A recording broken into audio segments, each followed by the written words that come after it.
What up, fam? Hit that like, hit that subscribe. This is A2D Wednesday nights. Oh, do we trust in Howie Roseman? Do you? Let's go. I mean, how silly is that, man? We're talking about practice.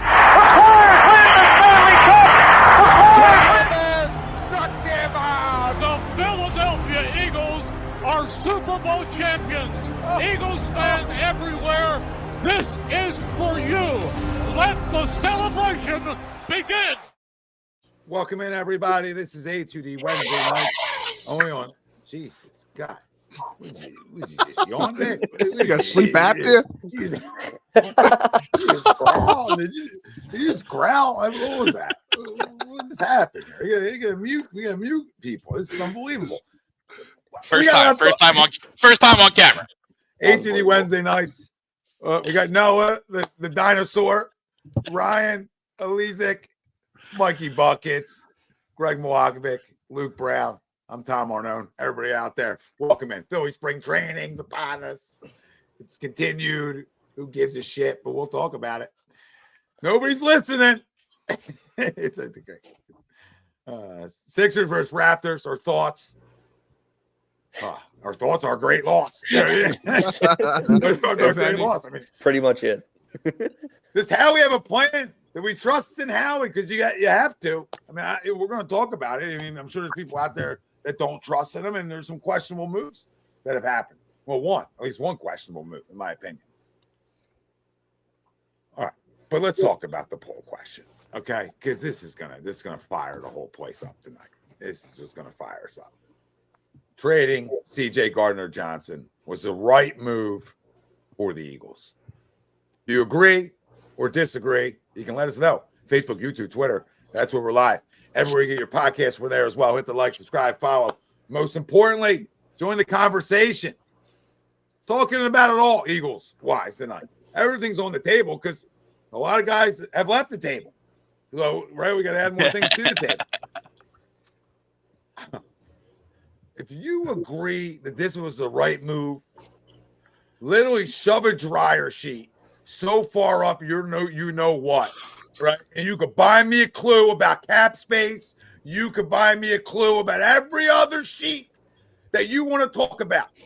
When you talk about the player and you think, we're going to do it again. You know what the definition of insanity is? Making the same mistake over and over again. This is a leader of this defense. He proved it by his play. He proved it by his takeaways. Yep. Okay, he proved by his tackling ability. They had no problem coming up and letting you know he's playing today. And when you play like that, I can deal with you getting 15-yard penalties or tossed from a game because you're playing inspired. You're playing inspired. This isn't two-hand touch, baby. This ain't rough touch, right, on the school's field. Like, I'm going to play rough touch in the school's field, right? This isn't what this is. You got to play with a certain intensity. And you think it was an accident that you went up the middle? And we just talked about this last week. We just talked about went up the middle. We brought his name up 27 times, I think. Gone for a 5th-round pick and a guy that I can block better than. I mean, this is what we're talking about. So, am I going to crush Howie tonight? I don't know. It's hard to crush after a Super Bowl. But listen to me. I'm all good for you ain't giving Milton Williams that kind of money. I'm all good for we knew Josh Sweat, see you. Right? If Beckton's got to walk, okay. But now you're trading guys? You couldn't have did this trade next year? It's a $900,000 cap hit this year. Had to be done now. I'm confused because it tells me that Howie might have forgot what he was doing. Maybe the beer can that went off his head. There's lingering effects. That's what I'm worried about. I'm worried about PTSD. I'm not PTSD, but I'm worried about.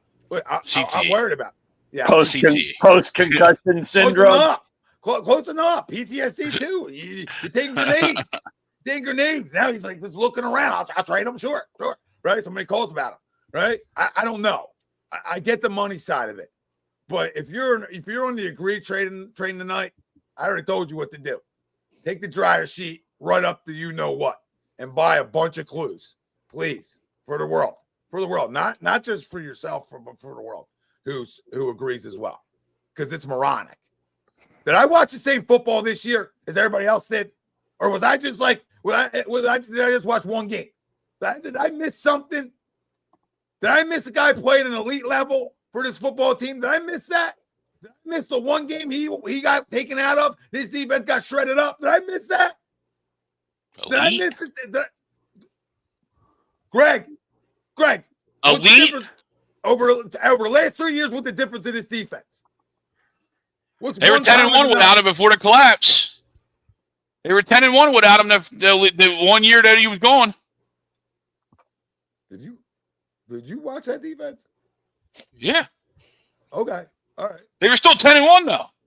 That's cute. And this is his fifth team, so there's a reason he's bounced around. There's a reason he's bounced around. Sure. Yeah. Okay. There's a reason he's a champion. Yeah, and he there's a reason for it. And he absolutely was. We can't take that away. We can't take that away, and they never would take that away.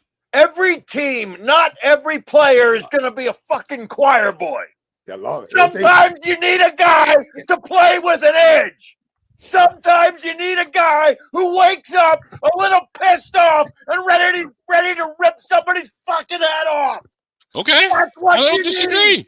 That's what this guy brought. Every fucking day. I don't care whether it was Wednesday at practice or Sunday against the Cowboys. He was ready to knock someone's fucking head off. That's what you need. You need a guy to play with an edge to bring that attitude. And he was able to take the ball away. He wrapped up and he hit like a fucking truck. And you trade that away for a 5th round pick. Look, everything else, I'll give Howie the benefit of the doubt. He's got 2 rings. I get it. But with that, was especially this year, was because of our defense. That set the tone. Period. End of story.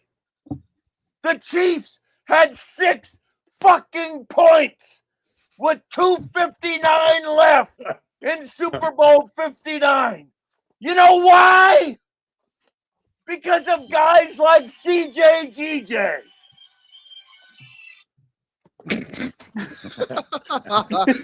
No, you nailed it. You nailed it. This has always been said on A2D for over a decade. When you talk about football players, these ain't people you're trying to bring home to mommy and daddy. You're trying to have over for Thanksgiving dinner. These ain't some of those guys. I can't. You can't, because they're screws a little loose, right? You can't bring him over. You know what I mean? We've heard stories about him, right? Like, you need a little bit of that walking around. You need, like we know talk about, you need a little bit of that walking around. Doesn't need to be your whole roster. But again, you can tell me about, Chuck, Sidney Brown.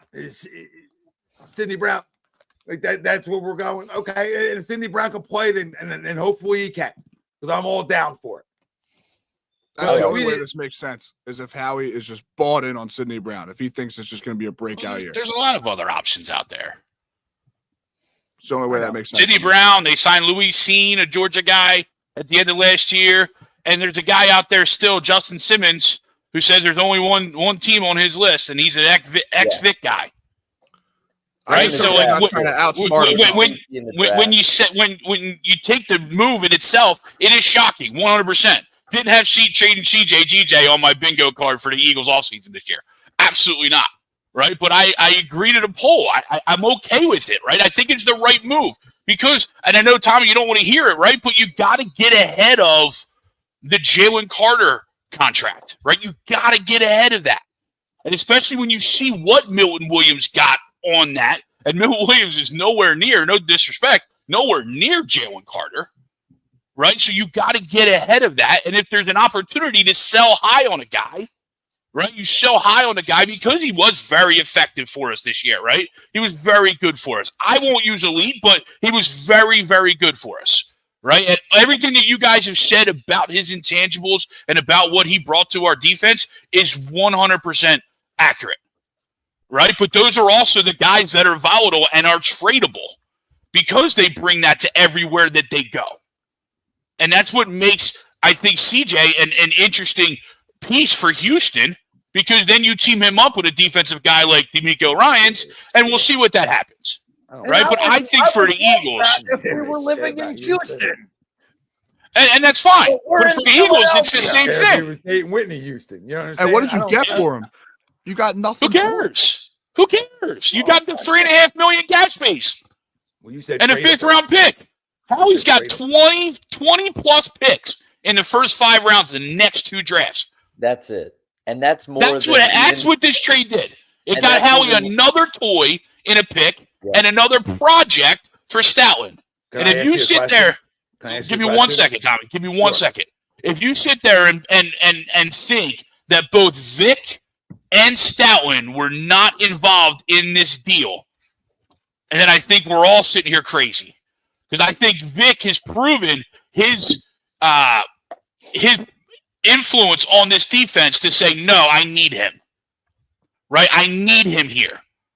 Or I'm good with Sidney, Louis Sean, Justin Simmons, somebody we draft, right? And then Reed being that backbone, right? Vic had to sign off on this. And then same thing with Stoutland, getting a project, because we all know this, Kenyon Green, right, is not very good. But he's on his rookie deal. He's on his rookie deal, and you get to play with him and play around with him just the same way that we just flipped Mekhi Becton, although we didn't flip him, right? But the same way we resurrected his career, that's what you get with this deal. It's not about the actual players. It's about the pieces and what you're getting back for your team. Get rid of Bryce Huff. How about that? yeah. Get rid I'm of sure they everybody will but if they him. could. Yeah. And for Tommy, your question? And for as good as Howie's been, guys, Bryce Huff is a perfect example of some of the mistakes we've made, all right, as a football team. Now, obviously, that didn't show on the field this year, as we were able to introduce Bryce Huff to Mr. Bench, and other guys stepped up and got the job done, all right? But we can't afford to make mistakes like this. And Sure we can. We just won a Super Bowl. You know, I honestly You just won a Super Bowl. We're playing with house money right now. Yeah, but 7 years apart, like why not build a dynasty? Yeah, but if we're Like, trying CJ to, could've if we're stayed trying another to year. win we had to get ahead of this Jalen Carter deal. Yes. Right? We had to get a heart. We had to get You ahead of saved it. like $200K. You saved nothing. You saved $3.5 million, Mike. That's nothing. That is moving forward. I just think they chose the wrong guy. And Noah said it like pre-show. Noah said it pre-show. Like, it's about value to your organization, and it feels like that they are kind of making the same mistake again. Now, Greg is totally right that it's going to be a massive contract. He's going to reset the market, and he deserves it because he's one of the best players in the entire league. So you have to prepare for that, but it's about value to your organization, and that's kind of what CJ has. And the only problem that I really do have with it, other than making the same mistake, which is a pretty big issue, is the fact that there are reports out there about wanting to extend Reed Blankenship. I like Reed Blankenship, and he's made some big-time plays since he's been here and a huge part of us winning a Super Bowl, so I'm not going to overly hate on the guy. But when you talk about making a move to extend a younger player like that, I think CJ's current presence has way more value than the future of Reed Blankenship, and I'll leave it at that. I think he's way more replaceable than a CJ Gardner-Johnson. Now, if that's the decision that they made, that's something I'll stand up here and disagree with all day long. And I'll die on that hill, is that he is much more valuable to our organization than that. Extending him should not be a priority over keeping CJ, is basically what I'm saying. And my question was, do you think Howie how he's missed in drafts in the past. I mean, do you think now he's overly confident? So there's absolutely an ego factor. I don't disagree with that at all. Because to me, this is just like, I'll move it because I can save this, and I can replace it. And then to me, it's like, okay, then everybody's replaceable. Or it's just the fact that you're just trying to build around this group right here, right? When you talk Vic about Fangio, though, too. Nolan Smith, Jalen Carter. He has a say in that too, to be like, Howie said, hey, can we make this work without CJ? And I guarantee you the trade doesn't get made unless Vic says, yeah, I like Sidney Brown or I like those other guys. Now, I'm not going to sit up here and act like I like the trade. I don't. No, but I think that conversation definitely did go down for sure. I don't think Howie's that dumb. Howie, I hated it. Yeah. But I also think it's Vic Fangio too. Everyone's talking about Howie. It's a Vic thing too. He's a huge piece in this organization. They don't expect him to get a head coaching job. Yeah. I'm more confused than Matt, especially in a year where, like you said, we've lost. We lost Milton Williams, we lost Josh Sweat, Slay signed with the Steelers. So, you've already lost 3 starters on your defense. Now you're going to replace a guy who's 27. His cap hit is only $3 million, and he brings that toughness that we lacked last year, or I guess in 23. Which is why we had that collapse later on in the year. I find it very hard to believe that you can take a guy who played for this team for 2 seasons, and in both those years, they went to the Super Bowl. And then you're just going to let that guy go. Again, I trust in Howie. I know he's a cap guy. I know we're looking over at this. I find it very hard to believe that Sidney Brown or Tristan McCollum is going to step in there and do just as much as he did. On a lighter note, I think that Quignon's going to have 4 or 5 more picks last year because I think CJ stole 3 of them. So, but no, I mean, I like the idea of having those picks and being able to get younger and stay younger with these guys coming up with contracts. But I getting rid of that guy who's literally just like a junkyard dog on defense, running around, instigating stuff. I'll take those penalties every once in a while, but I don't know. I'll trust in Howie, but I don't really see any in-house guys that can step in there, and our depth is. We would have already seen it if there was. You know what I mean? We don't have any depth now. There's no depth. That was the biggest thing coming into this season is we were so deep in the secondary, and it was a nice thing to have. And we're going to get deeper there as we obviously through the draft and free agency. But I mean, I'm never going to like the move. It doesn't mean I don't trust Howie anymore. I can come on here and yell and scream about the move. It's not it's one move, right? Exactly. And if one move dictates how your next year goes, that's a problem. So. You got to hope organizationally that you trust in what they do and the amount of picks they have. And, again, you're going to want to get ahead of Jalen Carter, but let's not act like as another calendar year goes by, this cap doesn't go up too. So, all those things play a factor in this as well. But, you don't have a lot of other, you have obviously, we know about Cam Jurgens, you're gonna have to sign, and there's going to be always other things you have to sign, but it's not and then Nolan Smith, a guy down right. That whole defensive line is going to be. We're going to end up having the highest paid defensive line in a year, and rightfully so because that's where our team's built at. Yeah. So we're not built back there. It's just trading him. If he was a free agent and we didn't work something out to bring him back, I get it, but trading him and saying a 5th round pick.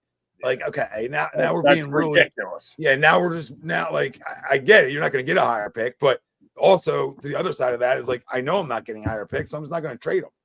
You know what I mean? I'm not going to trade him for a guard essentially that if he does play, pray to God our quarterback doesn't get killed. So I'm not so it's just an unnecessary. If he does play, our season's over to begin with. CJ, right? Yeah, we're acting like CJ makes enough money to dictate how much Jalen Carter is going to make, or how much Nolan Smith can make, a year after that, or that that same year, right? I guess they're up on the same year.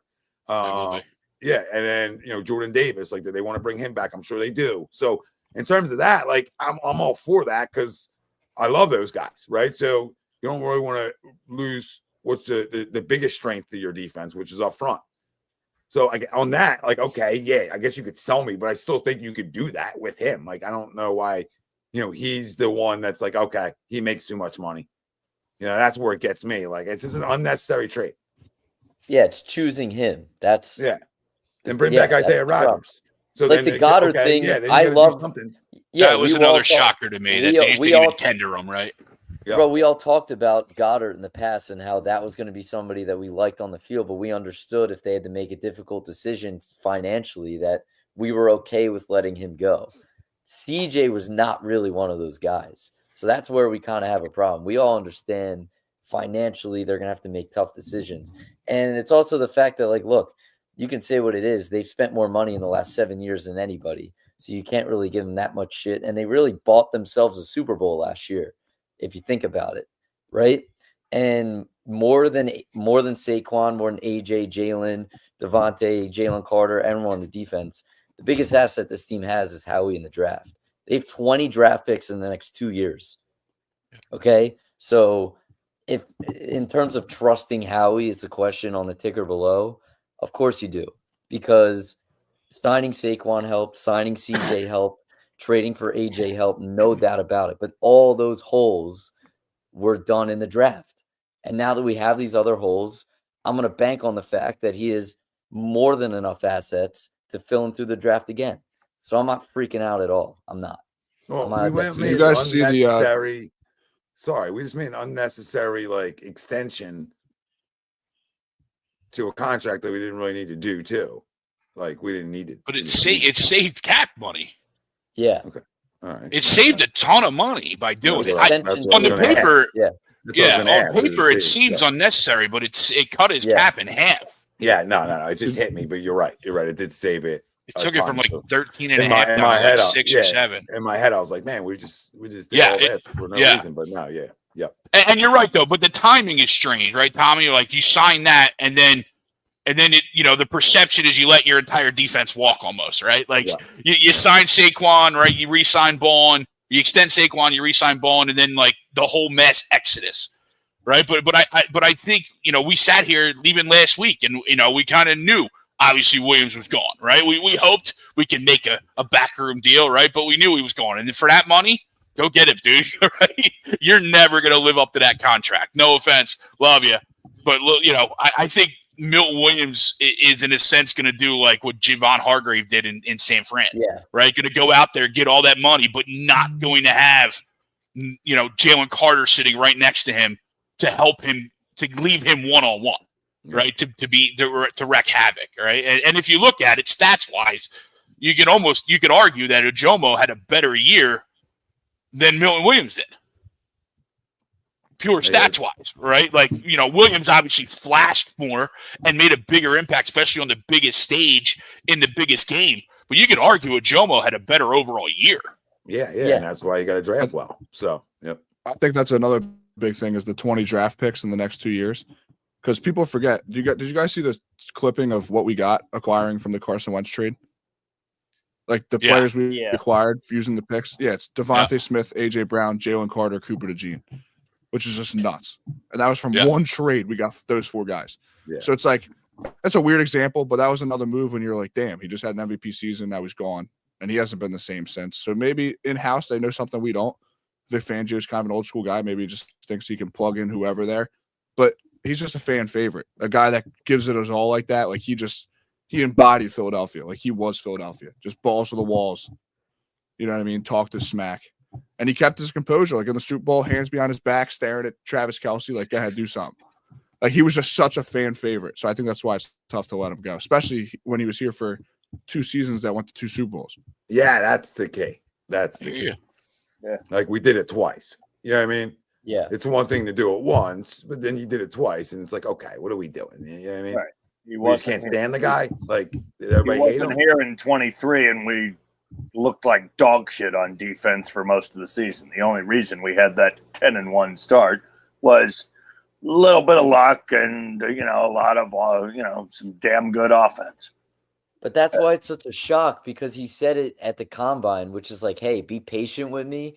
I'm going to find out and figure out a way to pay my young guys and really keep the pillars of the organization here. And you kind of saw that with like the AJ rumors, and that's obviously never going to happen. Let's make moves to make sure we keep Jalen Carter. Jordan Davis is going to get extended soon, we expect. Same with Cam Jurgens. And it just felt like there was never a doubt that CJ had to have been one of those pillars to the team, because he went to 2 Super Bowls with him, and you saw what life was like without him. So that's why it's just like such a shock.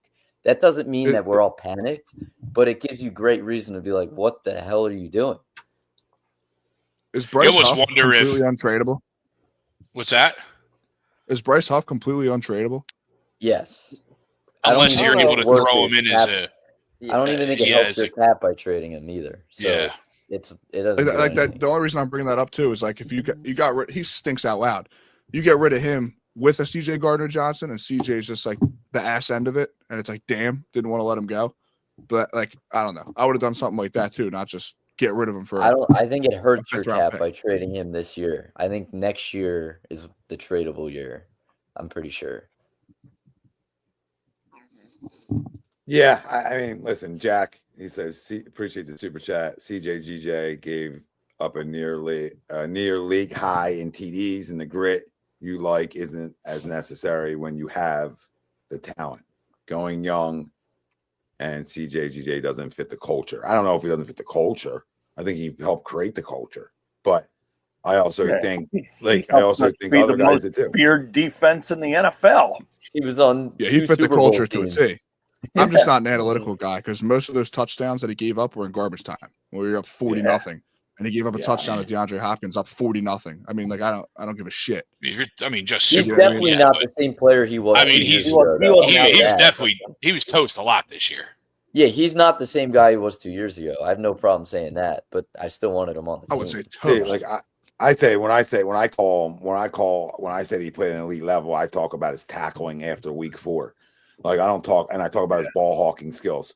I don't talk about like, oh, he doesn't get burnt or he's not a pro bowler or an all pro. I talk about, when I say elite in that category, is elite ball skills. He takes the football away and he tackle and he'll come down, and he's safety, he can play in the box, and he can cover well enough by his ball skills. So to me, the ball skill part on a defense that led the league in turnovers was a big part of our success. That's the hard part to find. So if you're looking for the hard part to find, is okay, guys are replaceable. When you're just a good player, like, good players are replaceable, right? And another good player comes in, hopefully, right?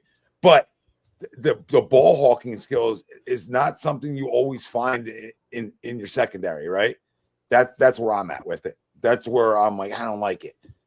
Does it mean that we're not going to replace it at a high level? Right? That somebody fills in at a high level? No, it doesn't mean that. It just means it doesn't look good right now. Yeah. No, absolutely. No, like I said, the shock is probably the biggest thing, right? Like, like you said, didn't have it on my bingo card, trading CJ. But look, to that, you almost wonder if Houston initiated that. Like, even though it seems like that Howie and CJ had a conversation, you almost wonder if they had that conversation in NFL history. You know what I mean? Of course they initiated that conversation. I mean, nobody's calling for him. So right? They absolutely did. Highlight to heaven. Appreciate you. I agree with you. Hate the trade. He also traded for CJ originally in camp. If they can't backfill him confidently in the draft, maybe he solidifies it in camp. Yeah, you never know. You never know. But they're still trying to win. I would hope you're not doing this all for, like, if you're trying to lose or not be as good for just Jalen Carter, like, can we knock it off? You're not going to do that for one player. But my point, I don't think that's it. You're not doing this for one player, but you got to believe in-house it's replaceable, which I disagree with right now, and time will tell on that, or out-of-house, which is draft or free agency or a trade. And I'm not necessarily, all, gung-ho on Sydney, right? But you did waste your 3rd-round pick on him, and you're coming up to his final year. So you got to see at some point, even if it's just in camp, right? To your point, even if it's just in camp, and you're like, oh, maybe maybe we don't have anything here, right? Maybe we don't have anything here, and now we got to go out and get Javon or Justin Simmons. It seems like high-level safeties, for whatever reason, are always available, right? Like every offseason, every camp, some safety comes available, right? Justin Bates was available a couple years ago. Buda Baker's been available a couple of times. You know what I mean? Like there's guys out there that if this doesn't work, you can go get. We wanted Simmons last year. We did want Simmons last year, even with CJ. Yeah. I think he makes a ton of sense bringing him in here. I like Sidney Brown too a lot.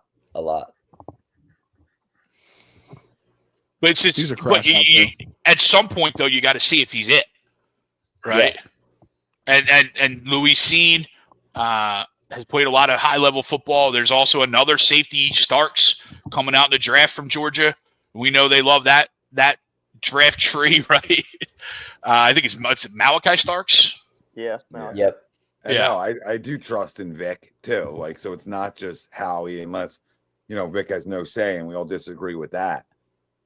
Because we've proven that draft wise that Vic has a say in where we go. And this is a team that always is drafted extremely well up front. You never question that. You always question what they did, in the back end of a defense draft wise. And they obviously Reed Blankenship's a good pick. Okay, we don't know about Sidney Brown, but obviously Q and Coop, great picks, as it looks like right now. I mean, they could obviously turn into bad picks down the road, but I don't know how you ever turn into a bad pick when you win the Super Bowl. So, you know what I mean? But they might not live up to the billing, maybe, but I doubt it from just the looks of those two. Yeah. That being said, you sort of showed that, you can change your stripes a little bit on draft night, and you can find talent at those positions. You can hit, and not only hit right away.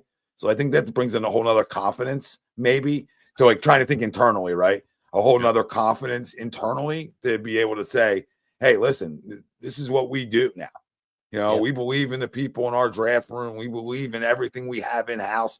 We believe in Vic to be able to watch tape on guys and really feel like if they fit what he does at a high level and go draft it. Again, still hate the trade. I'm telling you how I wrap my head around what maybe they're thinking. And obviously what they've seen from last year of Sidney Brown in short periods of Vic coaching them and Louis seen when they got him late. Right. And then obviously they factor in, a ton of picks. So, and still free agency where you can go get a guy on a 1-year deal that is a low risk, high reward guy. I don't know, but that's got to be internally. It can't be, I just got to pay Jalen Carter. And I don't sign Zach Bourne then. You know what I mean? I get Zach Bourne a lot of money. So, that's the money that goes to Jalen Carter then. But I get it. There's got to be casualties after Bourne in a way. So, like, I can wrap my head around that a little bit. Because at least I will jump in. For the first time ever, we valued a middle linebacker, right? I mean, we might not be valuing what we want sometimes, but at least we valued the middle linebacker and we invested into him. I mean, hopefully it's not a 1-year wonder. I don't think it is. Yeah. Where I will jump 2 feet in with you though is we went from a position of abundance and depth back there. And that was really our strength, right? But then when you lose both Slay and Rodgers, and now you trade away CJ, right? Now you take that, depth and that position of strength, and now you make it, now there's a little bit of unknown, right? Now who's going to be that other, outside corner, right? Where you thought maybe we should have tendered Isaiah Rodgers or Slay got what, $15 million? So I understand that walk-in, right? So I will agree with you there, though, Tommy, that we went from a position of strength and depth to a little bit of thinness back there, just based off of we don't know on a lot of guys, right? Maybe they are ready. Maybe Keely is ready, right? Maybe Keely is ready. And maybe Sidney is ready, right? So. But so we'll see. But I do agree with you on that in terms of going from a position of strength and depth to a little bit of unknown right now. Yeah, I mean, Slay. And other than Mitchell and DeJean, we have a lot of question marks back there now. I know Blankenship is obviously back, but You know, how is the loss of CJ GJ going to affect his play now, along with everybody else's? Quite frankly, I mean, well, that, you're going to lose guys every year, right? But in this case, you didn't need to yet, right? To know, right? No, you didn't need to. So how does it? How do you adjust? But I guess there's that much trust in those three guys to be able to sort of grow what's underneath of them, right? In a way, what's coming up underneath of them. So they must really trust what they have inside that locker room in terms of what they feel like the leaders of the defense are. And not saying CJ GJ isn't, because he is, right? But they must feel they have enough elsewhere to be able to pull the trigger on this. Like, I'm just trying to wrap my head around where the hell they're going with this one. But either way, they're still built up front, regardless of what anybody says here. And we lost two big-time guys up front for us, right? The one rotational, but the other was a starter. And they both were good. But we replaced them with two younger guys. In a way, it's hard to replace like 27 or 28 and 25 with younger. But somehow we replace them with two younger guys who have showed enough that they can play. I mean, J.L. Hunt had a good Super Bowl, a really good one. So he was all over the field. Nolan Smith, a monster. And Ajomu, when you go watch some stuff he did, it's like, oh, he looked like he could play a little bit. And you have your run stopper in Jordan Davis. So you're coming in the next year saying, listen, we're building the trenches again. We have our middle linebacker back. We have two damn good cover guys in our secondary are young, and we still got Reed. So we gotta fill in two holes. And we got Kelly. They must think Ringo can play too, like you guys said. They must think Ringo, can play. I mean, he can tackle. That's what I did like about him. He has no problem hitting you. Yeah. So and we do like tackling in this city. So great athlete too, fast as shit. Yep. But had bad hips in college, in my opinion. Really didn't twist them well, as they like to say. But we'll see. Doing the Trump and dance. Slay got $10 million. Doing you the were never twist. getting him back. Oh yeah, he's a money guy. Yeah. I mean, Who's 10 that? million was way more Slay. than I was expecting Yeah. to get. You were never absolutely. getting him back. No, Yeah. that was, Well, his girlfriend's getting 8 of it. So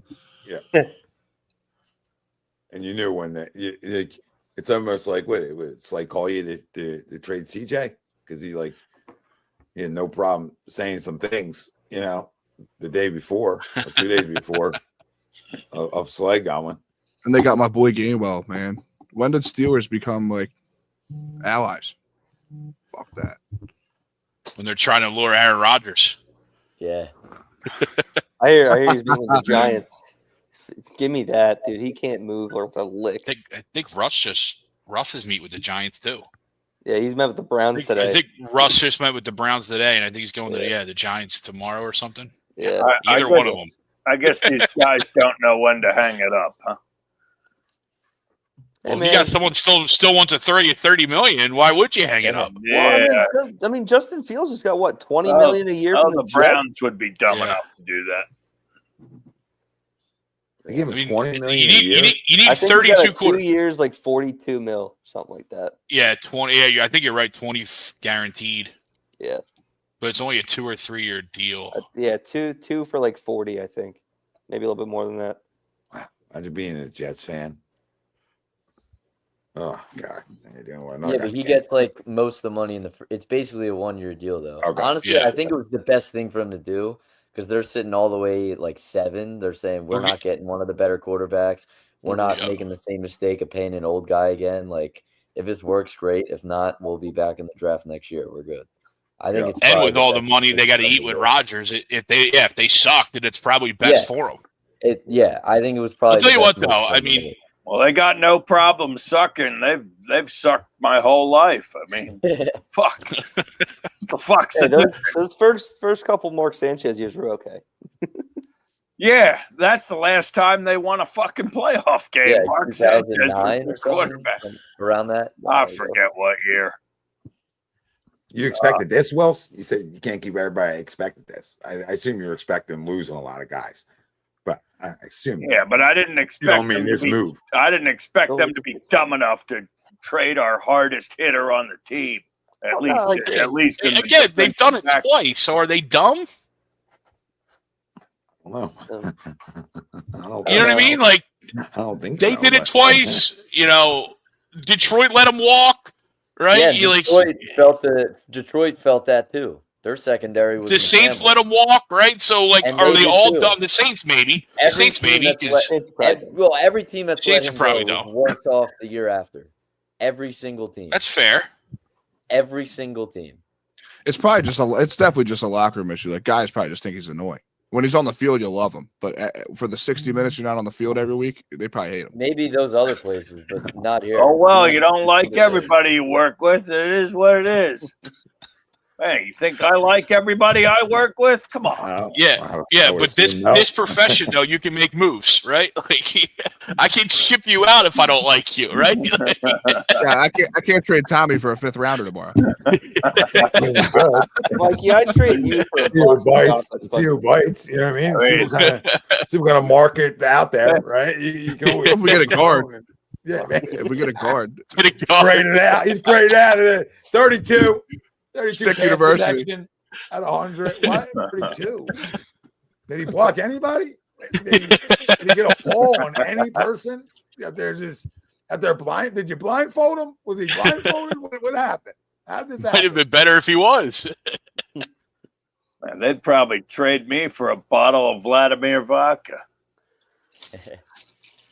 You trade yourself for a bottle of Vladimir. Allegedly, yeah.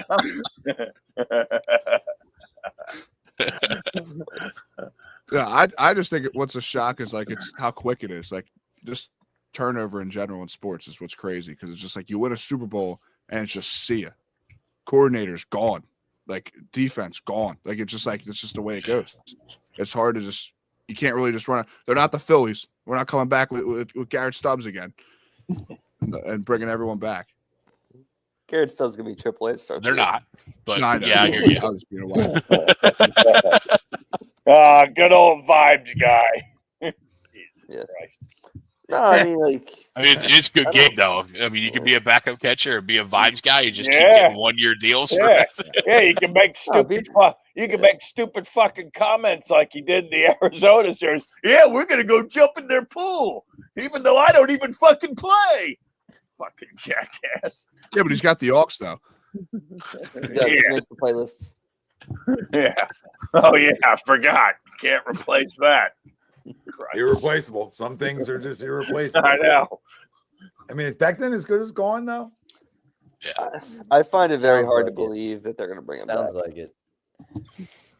I mean, think that the it good makes news- sense for them to bring him back, but when Adam Schefter speaks like that, you listen. Yeah, the Kenyon Green era has begun. Bleed green, baby. Tommy, I guess the good news in all this, though, is he's still out there, right? He hasn't been signed yet, right? So I think that lends to a little bit more of a possibility. I just feel like that's one of those guys where if it was going to be back, it would have been done before we got to this point. Marshawn Lynch, or whatever his name is in the chat, wants to trade me for a Percocet. That's a good trade. That's a good trade. I'd do that. Martian thinks Becton will be back. Who spoke with him? He said, the longer he stays unsigned, the better. I guess I kind of think the opposite, to be honest. What Percocet is he taking? I feel like it would have been done by now, Yeah, especially offloading all this money. You mean from the Eagles standpoint? Yeah, I feel like it should have been done by now. Well, that's the longer he lasts.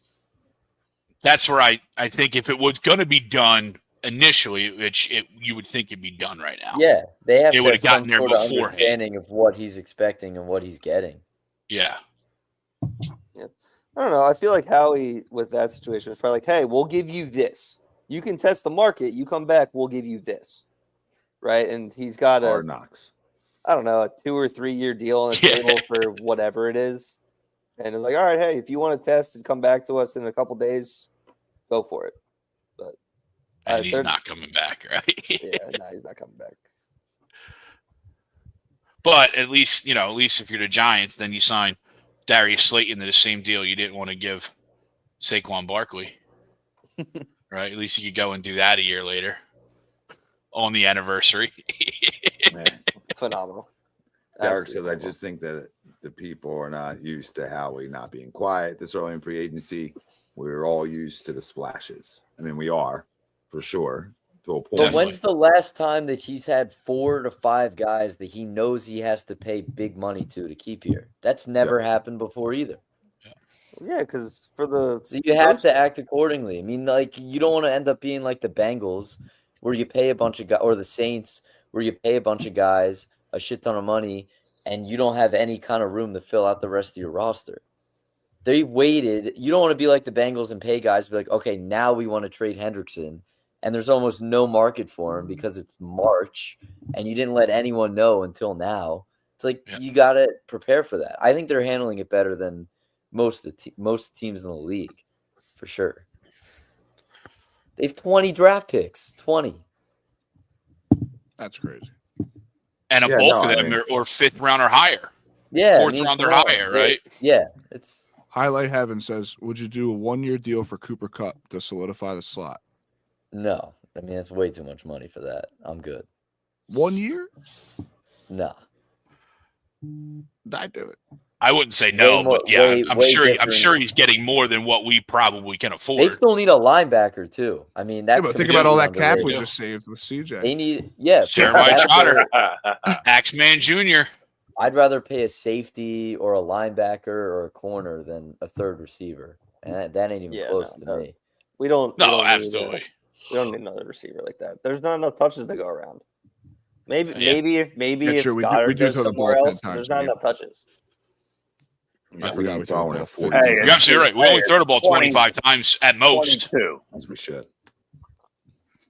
should. That's why we did what we did. But now you might have to throw the ball a little bit more, depending on what you do defensively, because you're gonna have some holes. But listen, your core is really good there too. So let's much I don't like the trade, I'm not gonna overreact like, okay, the defense isn't any good anymore, because there's still a lot of really good players on it. But it just felt loaded last year, and they got to see if they can sort of do it in different ways now.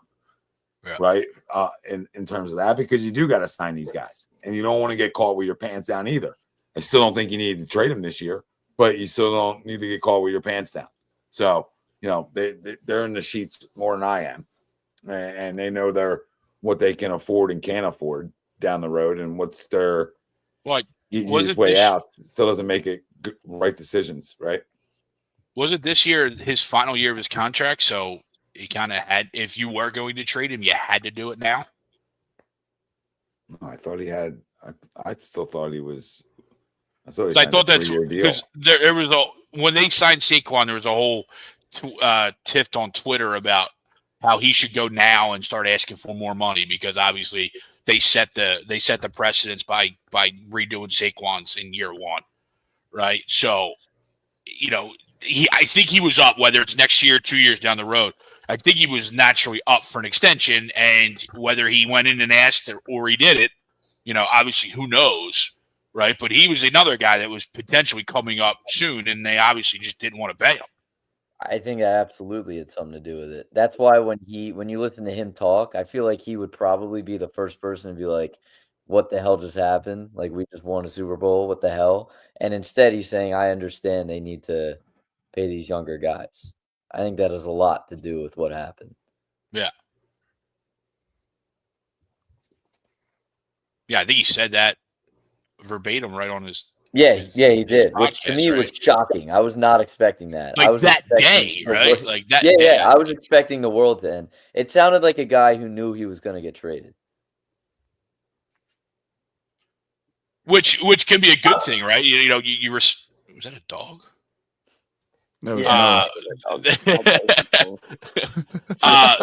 they respect him enough to have a conversation with him, right? To warn him so he didn't find out, on a get a Shefty bomb and oh shit, I'm traded. Yeah. Yeah, I mean, maybe he did go in and ask for more money, but he still had 2 years left on his deal, I think. But is that what it was?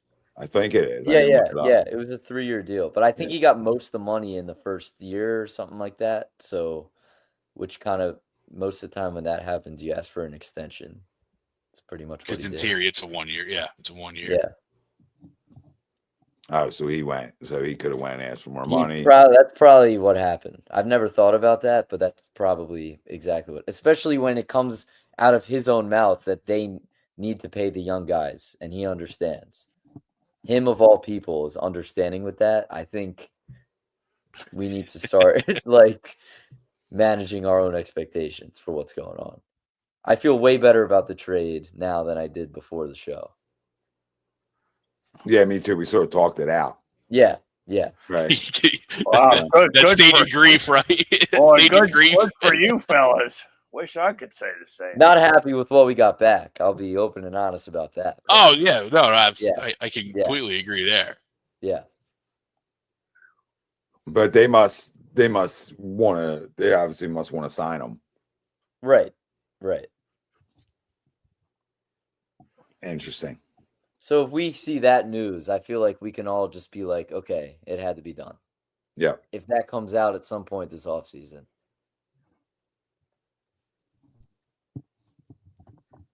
Yeah. Another news. I like the AJ Dillon thing. I know he didn't play in a year. I don't hate it. I liked Gainwell, but I think Dillon's better than he gets credit for. But the question is, are you comfortable with these three guys? My answer to that is no. I think they need to draft somebody or sign someone else because this gives me a ton of Rashad Penny vibes. A ton.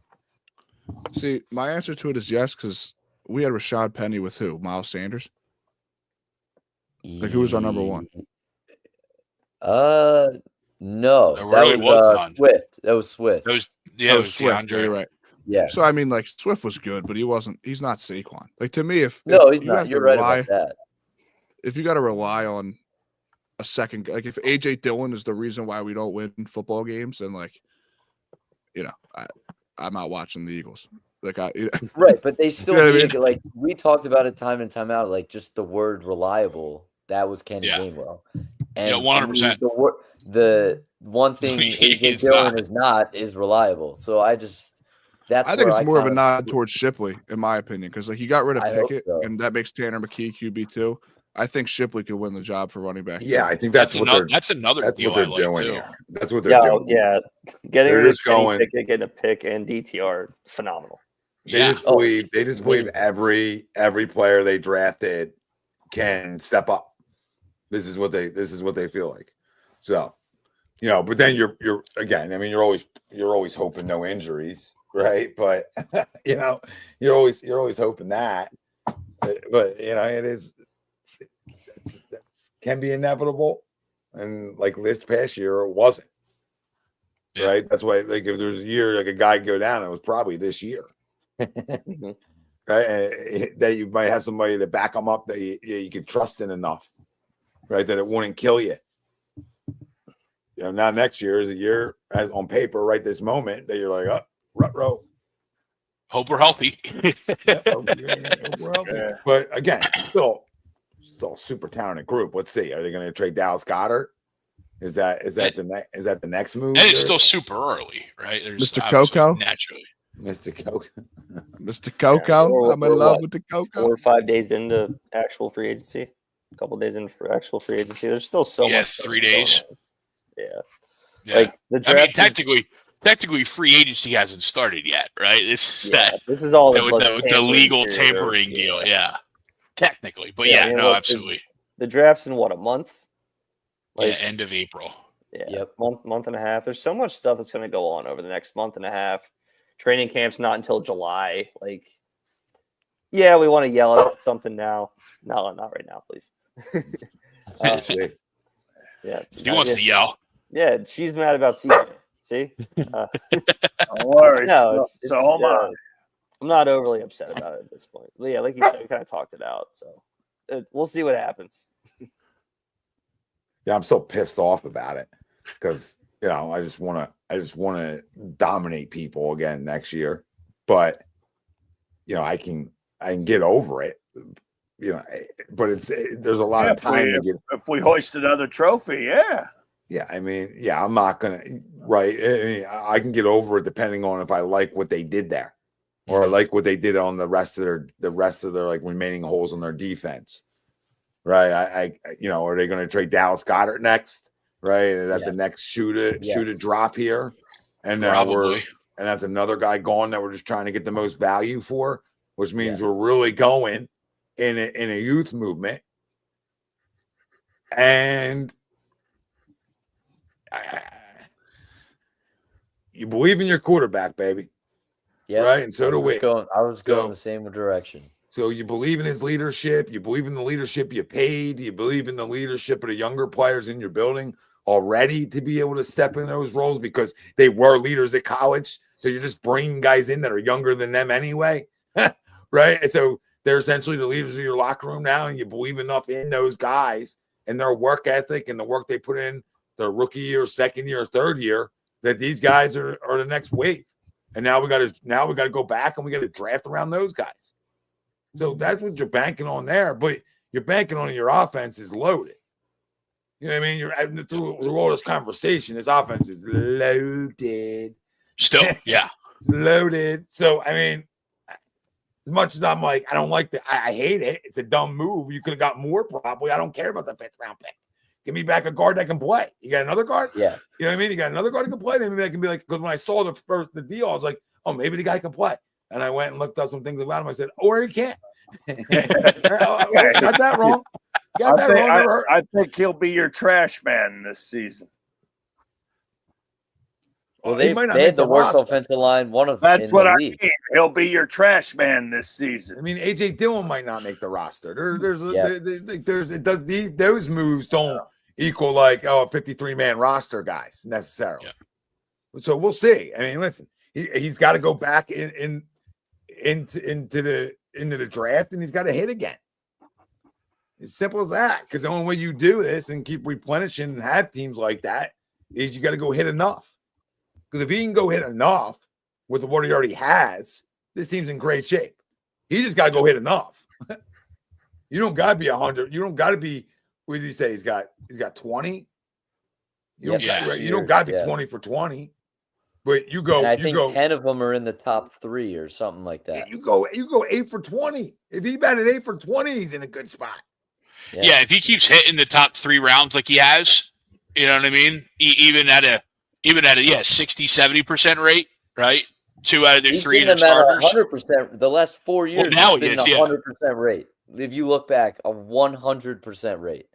Well, Dylan, don't count out that with all the picks now, that he don't find himself up if a star falls. Right. Yeah, so that's the other side of this whole thing. Because now and there could even be more here. We ain't done yet. I mean, we don't know now. Now you don't know. I would assume there's no shot AJ Brown traded, because if there is, I think the city should riot. Right? There should be a riot. We should riot the streets. The beer can has made him lose his mind. That being said, I could see Dallas Goedert. Now, listen, I need a third back for Dallas Goedert.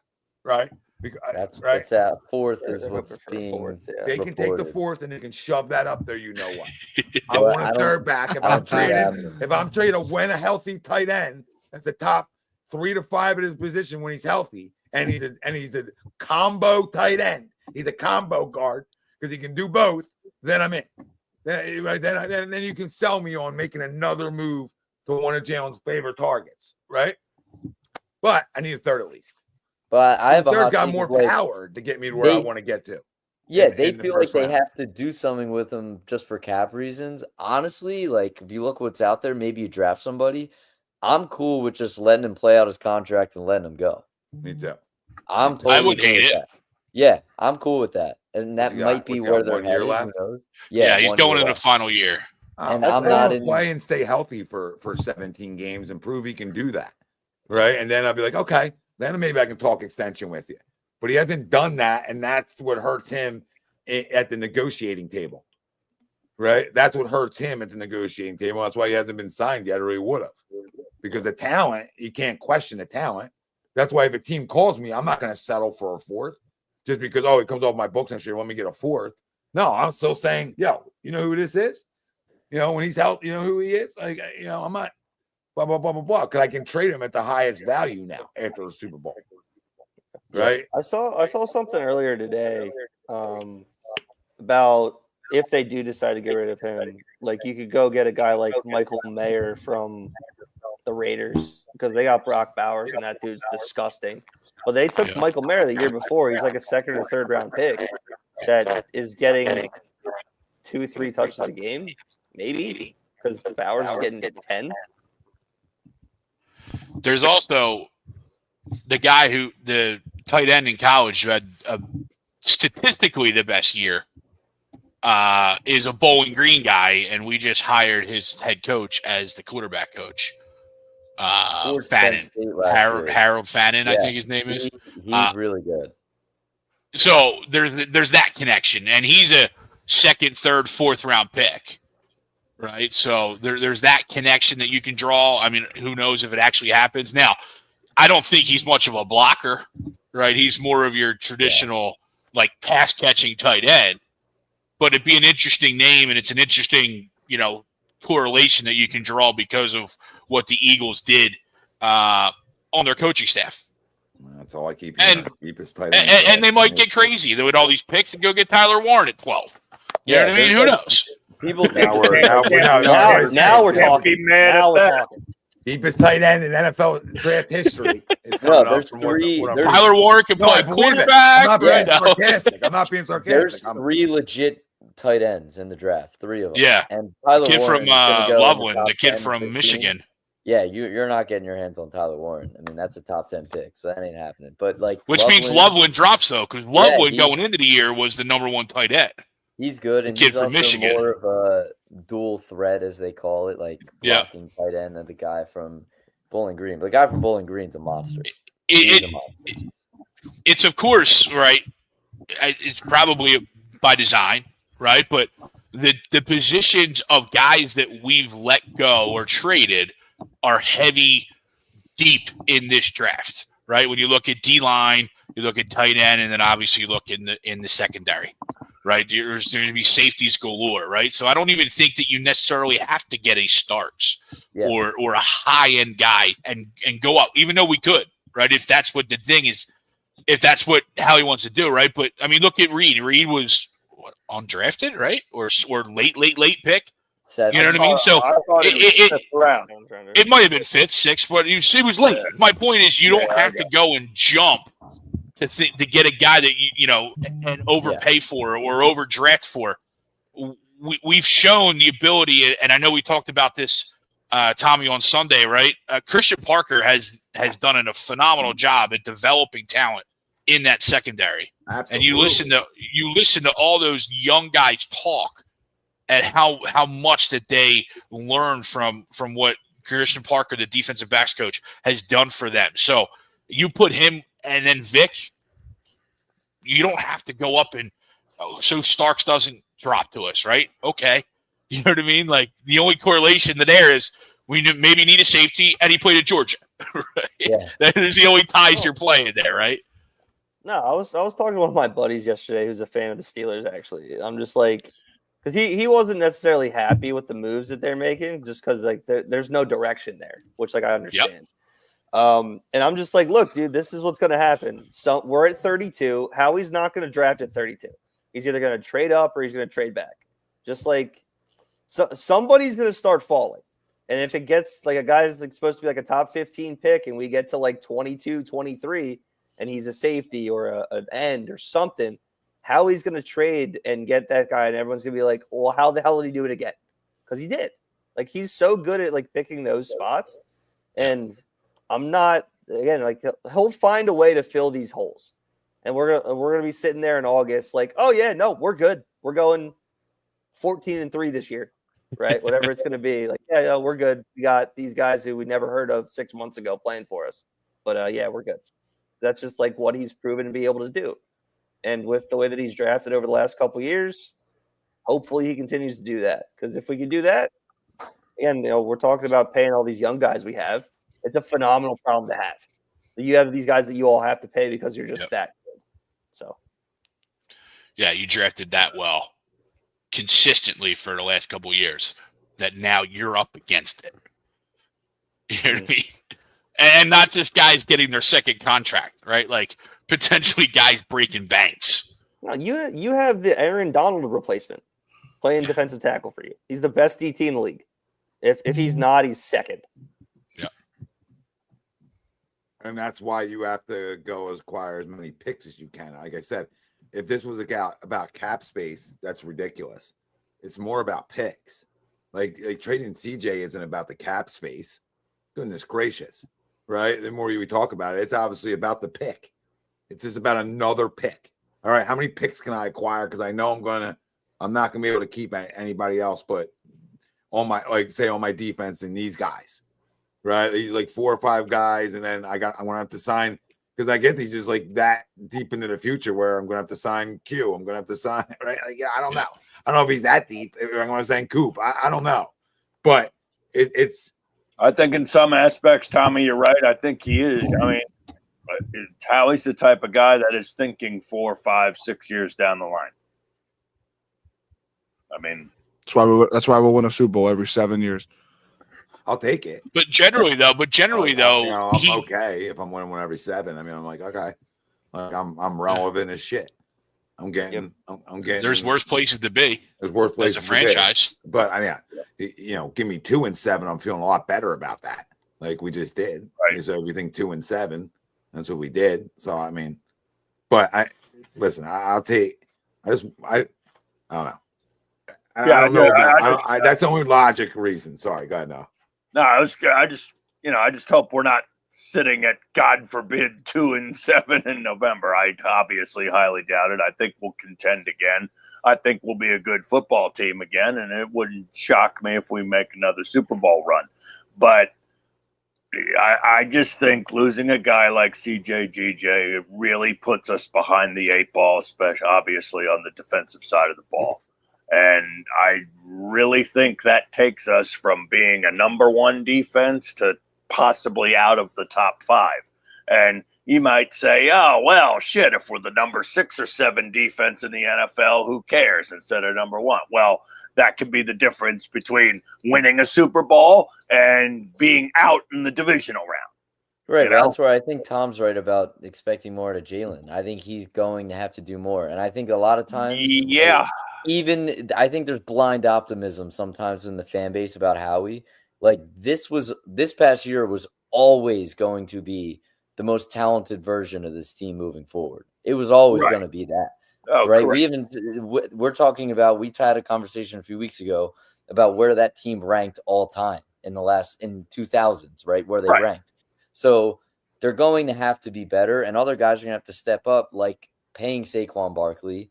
You're going to need another 2,000-yard rushing year probably, and you're going to need more out of your offense, period, in the beginning of the season.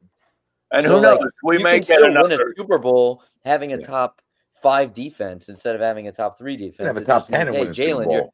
Of course. With this offense, you should be able to. The team that we season. In 2017, that was not the best defense in the league. It was Jacksonville. We did not have the best defense in the league, but we were good enough. We were top 10.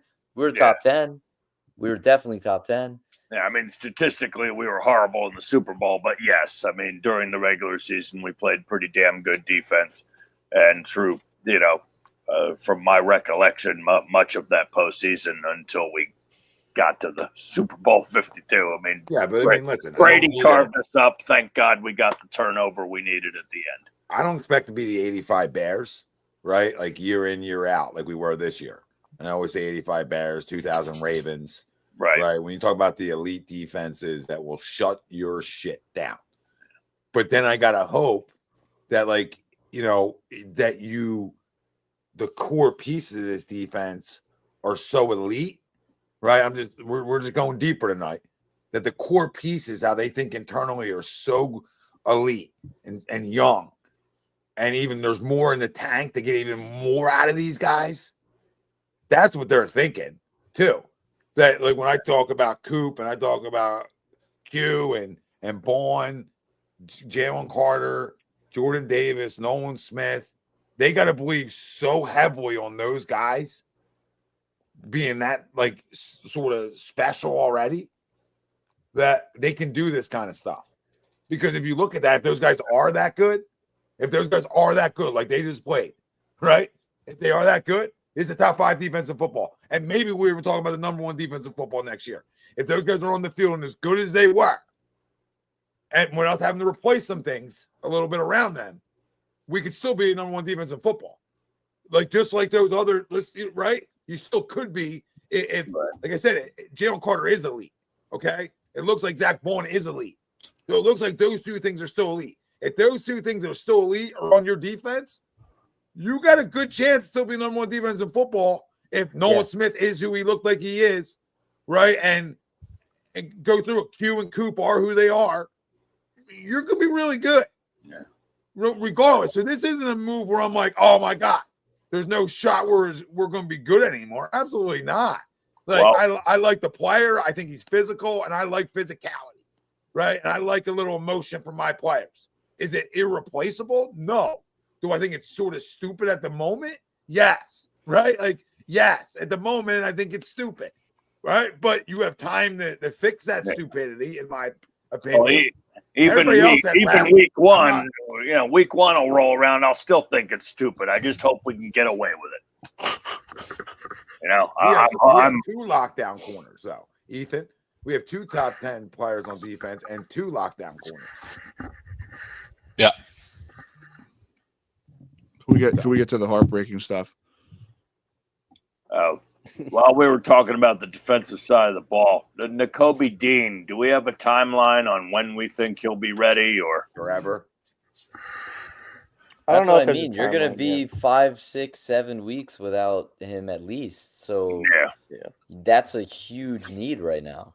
And that's it looks hot. And that's a 2-year injury for full health. Yeah. Right? Like, he could be back next year, but he won't be fully go. Now it's like, do you extend that guy? Do you extend him after the next season? Take advantage of the injury? Take advantage of the injury and sign him cheap? Hell yeah. It's cheap money. Absolutely sign me up on a guy who was playing like an all-pro. He was playing like an all-pro, too, throughout all that. Bond got a lot of the credit. Before another injury, though. Yeah, well, absolutely. So now you get him on a discount. So now it's low risk, high reward. I hope. I love low risk, high reward. I love that. I'm just saying the if I have an contract. all-pro middle linebacker, per se, like in Zach Bond, I'm okay with low risk, high reward on the other side of him. That's true. Right? I'm okay with taking that. I would like Orion Burks back because I don't think he got a lot of money. So it's like, well, why would you? Why? You gonna give him? I think it was 2 years, $5 million or something like that. I mean, maybe it's a little overpay in their eyes, but that's fine. But it's just another player that got overpaid. If that's like, that it's the curse of the Super Bowl, right? That's a trickle down. That's a trickle down because he would never got paid unless Nakobe gets hurt. Yep. Because he would never play. Yeah, to your point. He would have 16 tackles against the Giants in a meaningless game. They like Trot. Yeah. As a guy who can step in. Well, he's got to take a jump, Chris. He's got to take a jump. We need him to play, man. We lost the sweat celebration. We need the X-Man out there. We do need the Axe back. Yeah. I mean, listen, I think the kid can play. I mean, the kid played high-level football at Clemson. It's not like he can't play. And was a starter there. I think year one in the NFL is always a transition for guys, especially later round picks, usually. And for what? And it takes a minute. So. Yeah. And for what it's worth, I thought Trot contributed very well on special teams. I thought he did a nice job on the coverage units, and I see no reason why he can't at least step in a limited time role at linebacker, if not work to be a starter in another year or two. Yeah, I mean, year 2 is a big year to show some jumps, right? Doesn't necessarily have to be starter jumps, but just jumps in how many reps you're maybe getting there at times throughout the game.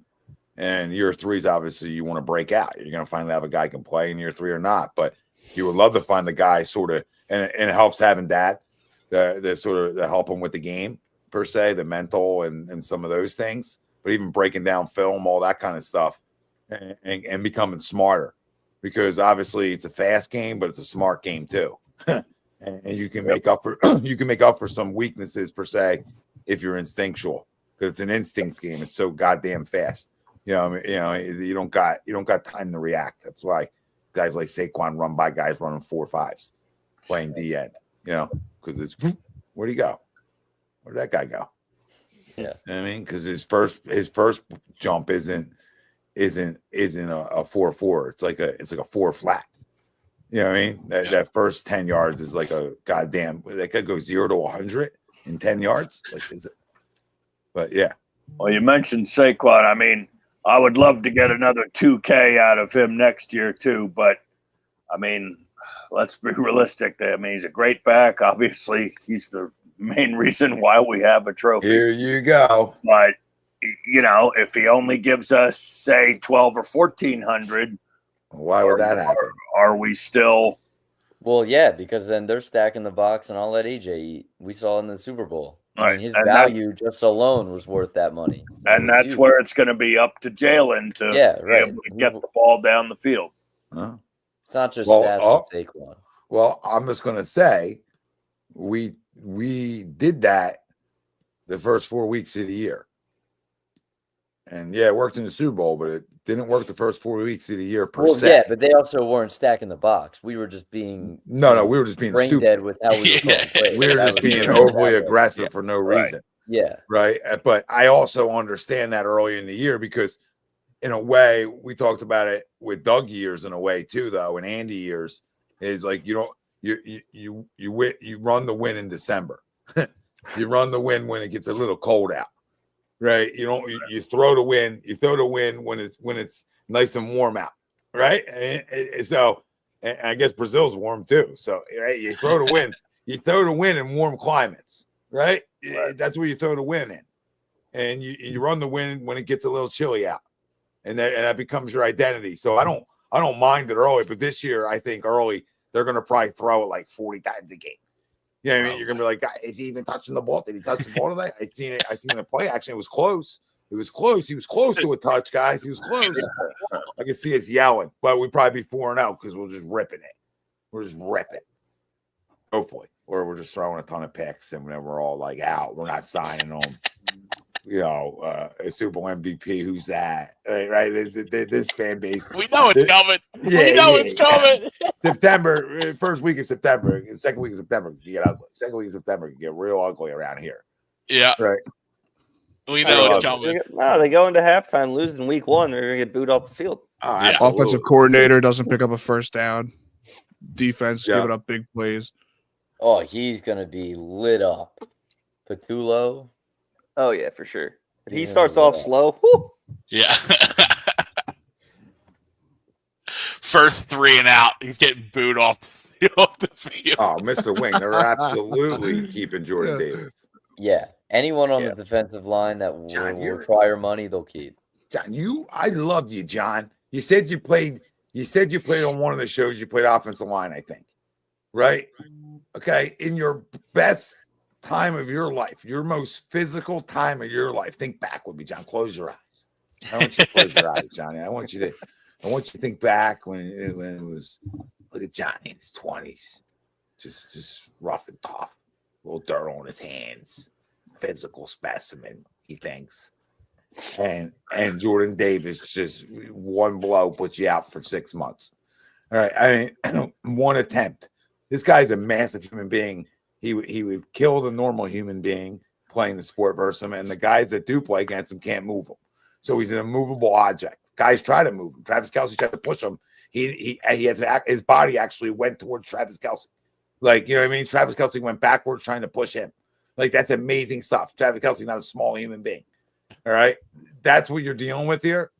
So, I mean, if you don't think that's important, again, I can't help the people tonight. You know what I mean? I can't help the general public. It's such a lazy take because the snap count being lower means he's actually playing better. Because he's not supposed to play on third down. Yes. Right? We're getting off the field. The whole key of the game is take their offense off the field. It's not just turnovers. It's, hey, how about you pump me the ball?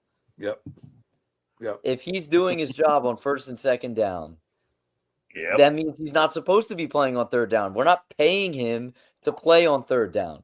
It's such a lazy, stupid argument. And how many times were we on the field all the time? Down? How many times we get off the field in third down? Oh, it's ridiculous. We had the best third down defense in the league, but no. Yeah, we praised his defense about it. And we're like, he's only playing 20 snaps. They couldn't run the ball on us all season.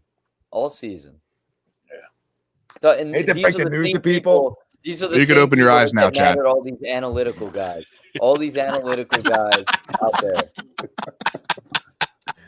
Johnny, peekaboo. Peekaboo, John.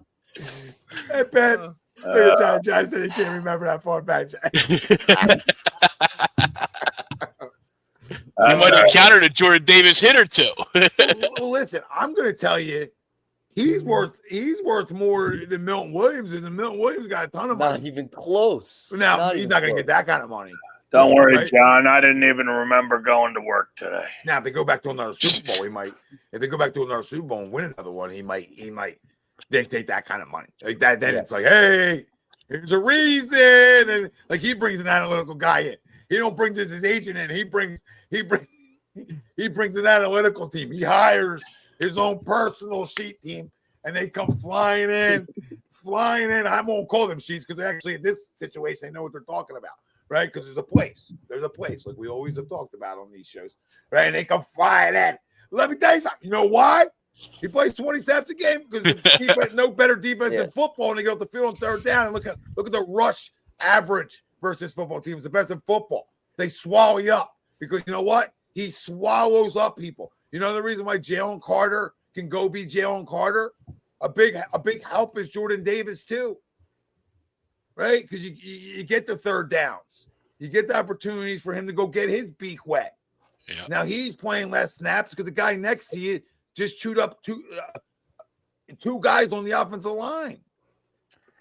Like he takes on two blockers because he just essentially with his length and his girth. Ooh. It's just naturally two people. We're talking girth tonight. I was waiting for a girth.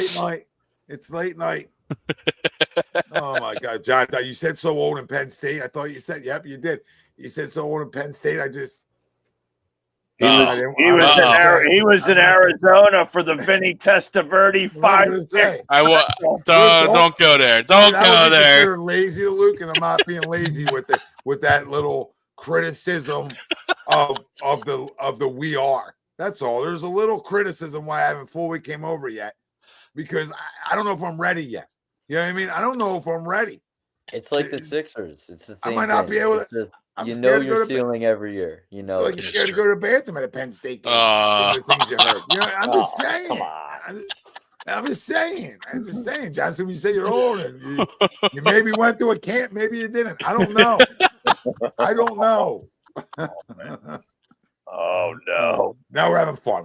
Everybody calm down. No need to cancel us. Just having a good time. Everybody's, but I mean, it wouldn't be bad. I mean, I do need a break. Yeah. 12 years at it, Greg.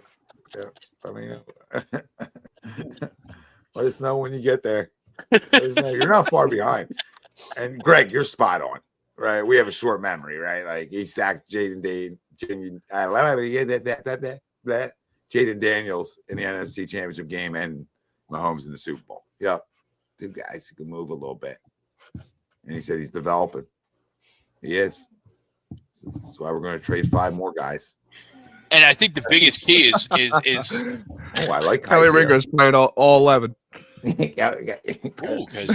What did he do? You got Sidney Brown season. I got to hear Sidney Brown season. Makes me want to choke. I want to choke Chucks out every time he says that. Like every time he said Sidney Brown season, I actually want to choke you out. I like him. He's not wrong. Out of Jersey. I don't dislike him. I'm not ready for the season yet. You know what I mean? I'm not ready. When guys throw seasons around, season, gotta play some regular season reps before you get season. Like, can we slow down? Can we slow? I like him, right? I like him, and maybe he does replace him, right? But just don't season me in March. I can't get seasoned in March when I just traded a guy I liked. Now it doesn't mean it can't be the right move down the road. It doesn't mean it's not the right move down the road. In the moment. Right, I don't like it because I think the player is impactful to our defense, right? But I also think those other guys we're talking about down the road are more impactful for our defense. So I understand the catch-22, but again, I'm trying to win next year too. I don't know about anybody else. I mean, some people settle. I want more. Okay, I want more than the Dallas Cowboys in the '90s or the different. I want more than the Patriots. I want to be talking about, he's got 4. I like those kinds of conversations. So riddle me surprised when I lose a guy I wasn't expecting to lose. right? Don't riddle me surprised when Milton Williams gets a bag. Don't riddle me surprised when Josh Sweat is a typical Jonathan Gannon loser. Okay, don't riddle me surprised. Okay, Jonathan Gannon, you're a loser. Loser. You always lose. All right, cool sunglasses. Freaking dark out. It's dark out. Clown. All right, we knew your truths. All right, but at the end of the day, the Chiefs made a very similar move. We can gloss over that, but they did. They won a Super Bowl and traded Tyrann Mathieu, and people are like, "What the hell are they doing?" Yeah, they did. And and the Patriots used to do that all the time too. Get rid of guys and just find new guys that would come in, play cheap, fill holes. That's it. Yep. Restock. And they always kept their most important guys. Always. And who is it? We know who they are. Yeah. I think he's important, but he's not the most important. That's the part. He's important, but he's not the most important. Yes. And this is where we're an hour 25 in, and I'm like, oh, Howie, I'm sorry. I mean, I get where you're coming from. We know we're apologetic. Oh, no, I didn't say anything about apologizing. No, I'm not. I'm not. We know you. We know. I'm not apologizing because I don't like it right now. I could have just did it if the money. You know what I mean? If I already paid him, what the fuck? If I already paid him, then essentially that 1 year, and I don't want to give him an extension unless he tells me he's holding out, which could have been said. I don't know, right? Maybe he said, all right, well, if I'm not going to get more money, I'm going to hold out then. I'm going to have to. And they're like, well, we're not going to be able to give it to you, so we're going to look for a trade. And then he said, okay. And then they called him and said, hey, we're trading you to Houston. All right. And he's going to go send for more money. So, and they're probably going to pay him. So that's probably part of why, hey, take on this piece of shit guard. You know what I mean? Take on, because we're going to have to pay this guy. And they're like, all right, we'll take on this. We'll take on this loser. That's a great point. Chiefs traded Tyreek Hill too. Yeah, that's they traded a bunch of. They knew what mattered. They knew. Yeah. So again, we have great players on offense around Jalen Hurts and a great offensive line. But you want to talk about seasons. I don't need to hear a Sidney Brown season load. I need to hear Jalen Hurts another season load. You know what I mean? That's what I need to hear. Right, I need to see my MVP would roll out the big cahoons every week. You know what I mean? The big old slap the big old thing on the table and say hello to the public. Right? You don't have your Sidney Brown poster? Don't ever do that. Don't ever do that. But I'm saying in terms of MVP caliber season, right? Because then that's what they're expecting. And guess what? I mean, he has the talent to absolutely do that, and he personally has the talent to do that. And the defense again isn't. Like on paper, if nobody's hurt right now, they're competitive as shit.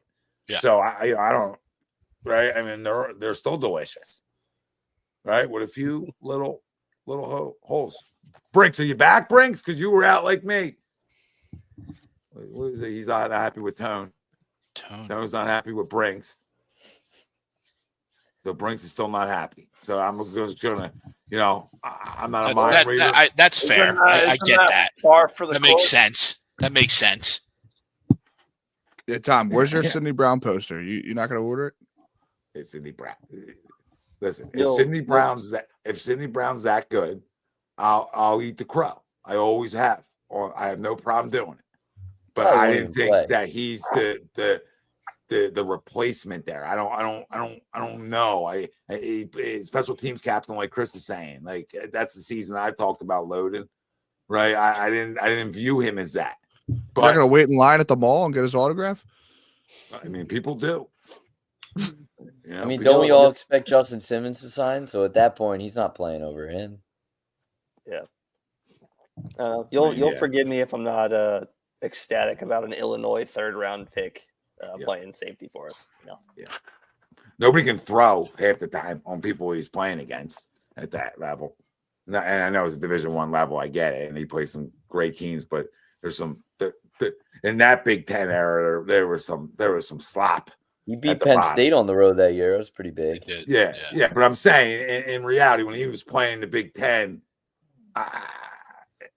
some of the quarterback JJ McCarthy and Justin, not Justin Fields. Yeah, I'm talking about Northwestern and Indiana and Purdue. And I don't mean Drew Brees' Purdue team. Yeah, so there was some, but again, doesn't mean the guy. Listen, maybe the kid can play. Or maybe he's just another guy, and again, he's not what they're thinking about as a replacement. They're going to go replace it. So there's always that side of it. So everybody's saying season loaded. Maybe they're going to get a replacement. And again, his special team season is loaded, like Chris said.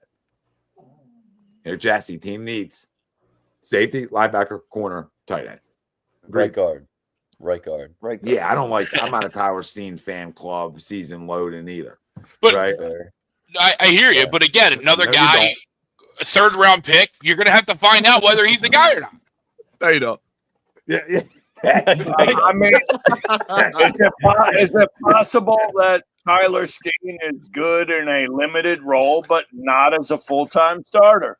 Absolutely possible. He came in for that one snap. But you're also surrounded. You're also back here.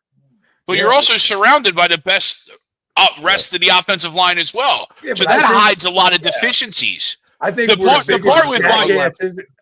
part with why this guy looks so bad in Houston is because they had the worst offensive line in football. And I'm not saying he's going to be good. I'm just saying the sum of the parts are better than one singular part. Jay was gonna be rolling. Some of the parts. We're talking some of parts tonight. We're talking some of parts. We're in college. I feel like I'm in college and some of parts. I don't even know what else happening. What I'm going to tell you, what some of this part? 25 years old and a massive human being, right? Yeah. A massive mother, what, right? And I like those kinds of cats. So I'm not in the business. If he's 30, Tyler Steen season loading, right? You got to see if he can play. I got a guy who can play who's 25. Tyler Steen can continue to be a backup here. And congratulations if you go somewhere else down the road and get the back, right? But right here, it's Mekhi Becton season loaded. 2.0, another one. Go have another one. Fred Johnson season loaded. It's the same thing that you got out of Zach Bourne. Too. It's the same thing you got out of Zach Bourne. Besides, Mekhi Becton already got paid once and wasn't good enough. But it's essentially the same type of thing. It's a 1-year deal. It's low. It's different because it's a low risk, high reward with Becton. You didn't know you were getting that from Bourne, but it's the same type of deal. And you went and you seen it from Zach Bourne. But you also got that same type of production from your right guard all year too, in a big way. So like if he's 28, I get it. I get it. How do I not give the guy a 3-year deal? How do I not pay him? And go get the bag again? We'll give you a chance to go get the bag again. But how do when he goes out to tackle? I'm with you. I hear you. Front load a deal for this guy and say, I'll front load a deal for you. Maybe that's why they're clearing money. I don't know.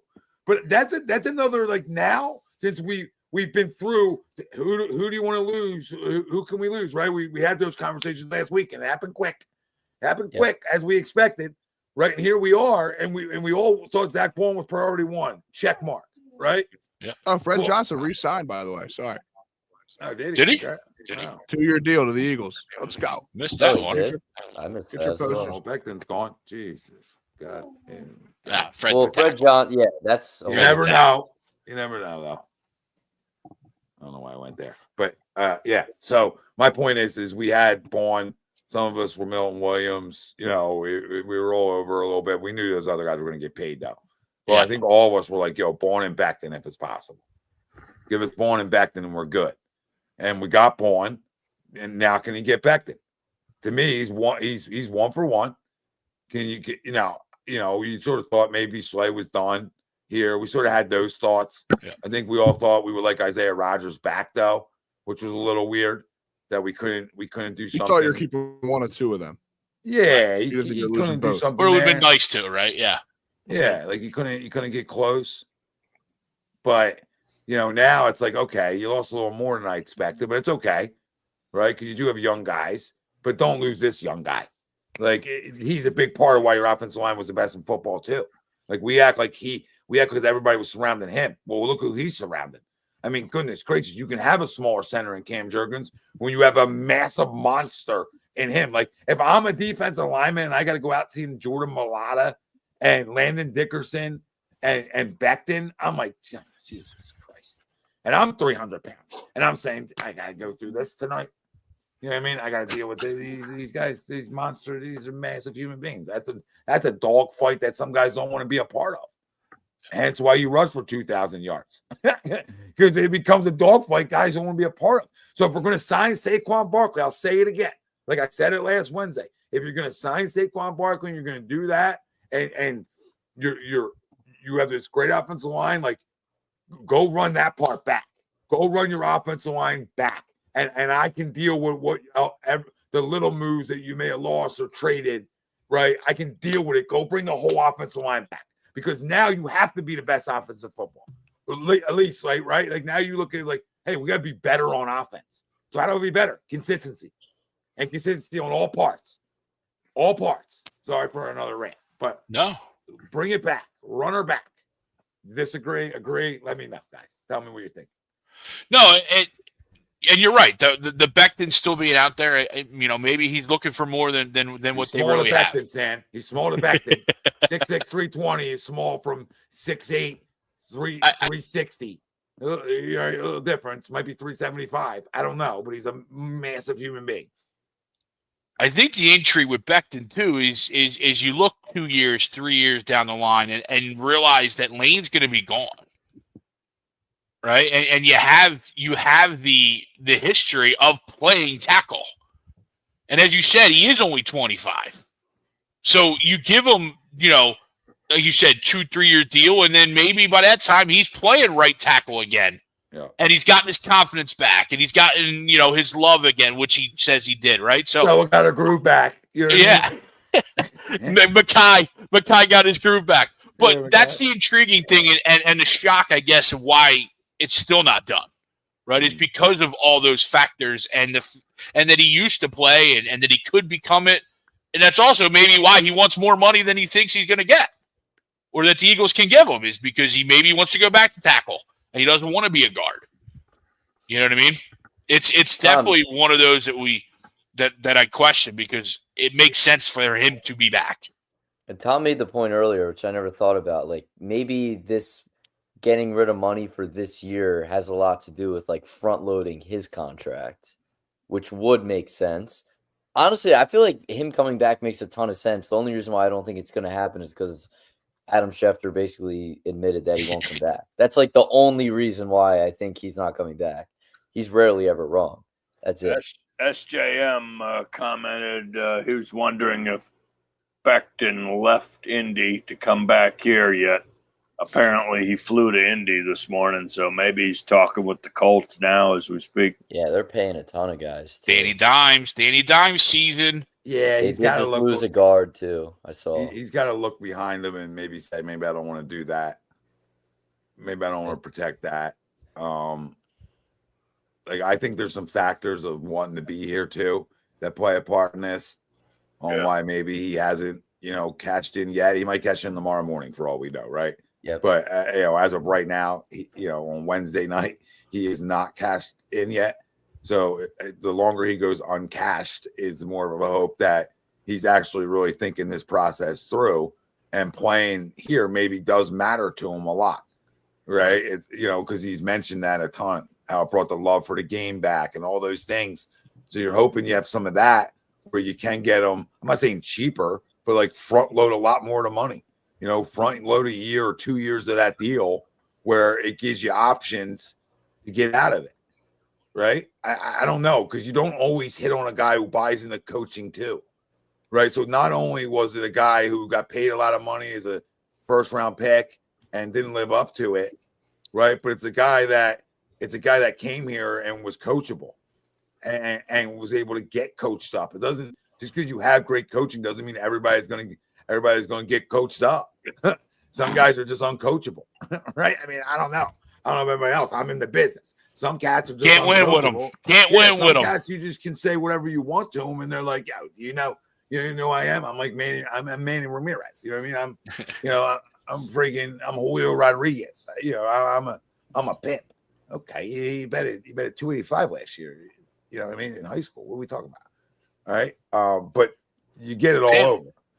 You get it all over. So when you get a guy who, realize some things, he's got kids, right? So he's not going to go take like great money, but why not that great money for a 3-year deal and say, hey, we want to give you a shorter deal and keep you here and then we're going to be able to pay again, hopefully, right? But just to make sure we're in a good spot, this is what we want to sort of make sure we can pay some other guys too. I don't know, but that makes the most sense to me as we get late here, right? Yeah. I mean, you want him back? Absolutely. Back to Dude, yes. 100%. Highlights right. I mean, Brandon Brooks was a really good guard, great guard. Evan Matthews was a good guard. He wasn't great, but he was good. Brooks was great. Yeah, Evan's good. Yeah, Evan was good. Brooks was great. And he said he never seen any of free agent guard pickups like that. He had multiple pancake blocks. That's just what we saw.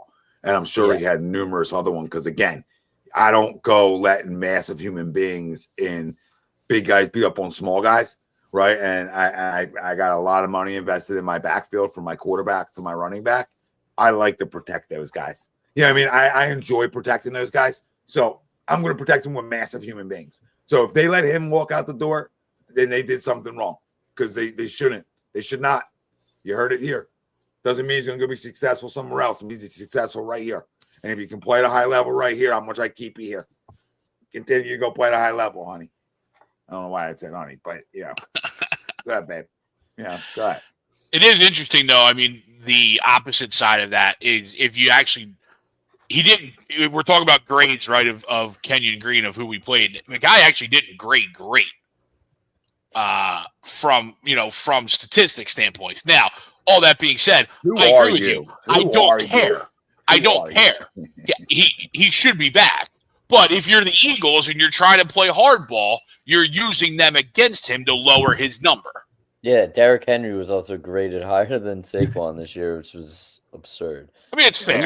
You made the point earlier, Greg, of like next year, we don't know we don't know how long he's going to play. Yeah. So when you think even towards the future, it's also him being 25. It's also saying, I need to add a right tackle. In 2 years, I don't really want to say I don't really know what the right side of my offensive line looks like at all, because that's kind of where you're headed right now. Yeah. If you don't bring him back. Yeah, it's a scary thought, right? Your two openings right now, 2 years down the road, are on the same side of the offensive line. Yep. And one of them is replacing like a goat. Well, yeah. One of them is replacing a goat. That's the problem. That's the problem in 2 years. But you don't want to add on to it when you say we don't even know the right side of our offensive line. You don't even know in 2 years either. That's the crazy part, because that dude just doesn't give up sacks. So until he starts giving them up, there's really no time to hang them up. So in 2 years, this year he could be awesome again, and then next year he could be really good and be like, I'll give it a third. And the guy's playing tackle at 39 at a high level. I don't know. He also would probably a guy that wants to retire at the top of his game, just like Kelsey did. Yeah. He's not going to go out. Once he starts getting beat a good amount of times, he's probably like, I'm on my way down. Yeah, he'll know. He's not gonna hang around as long as Jason Peters did. I mean, obviously Peters hung around a little too long.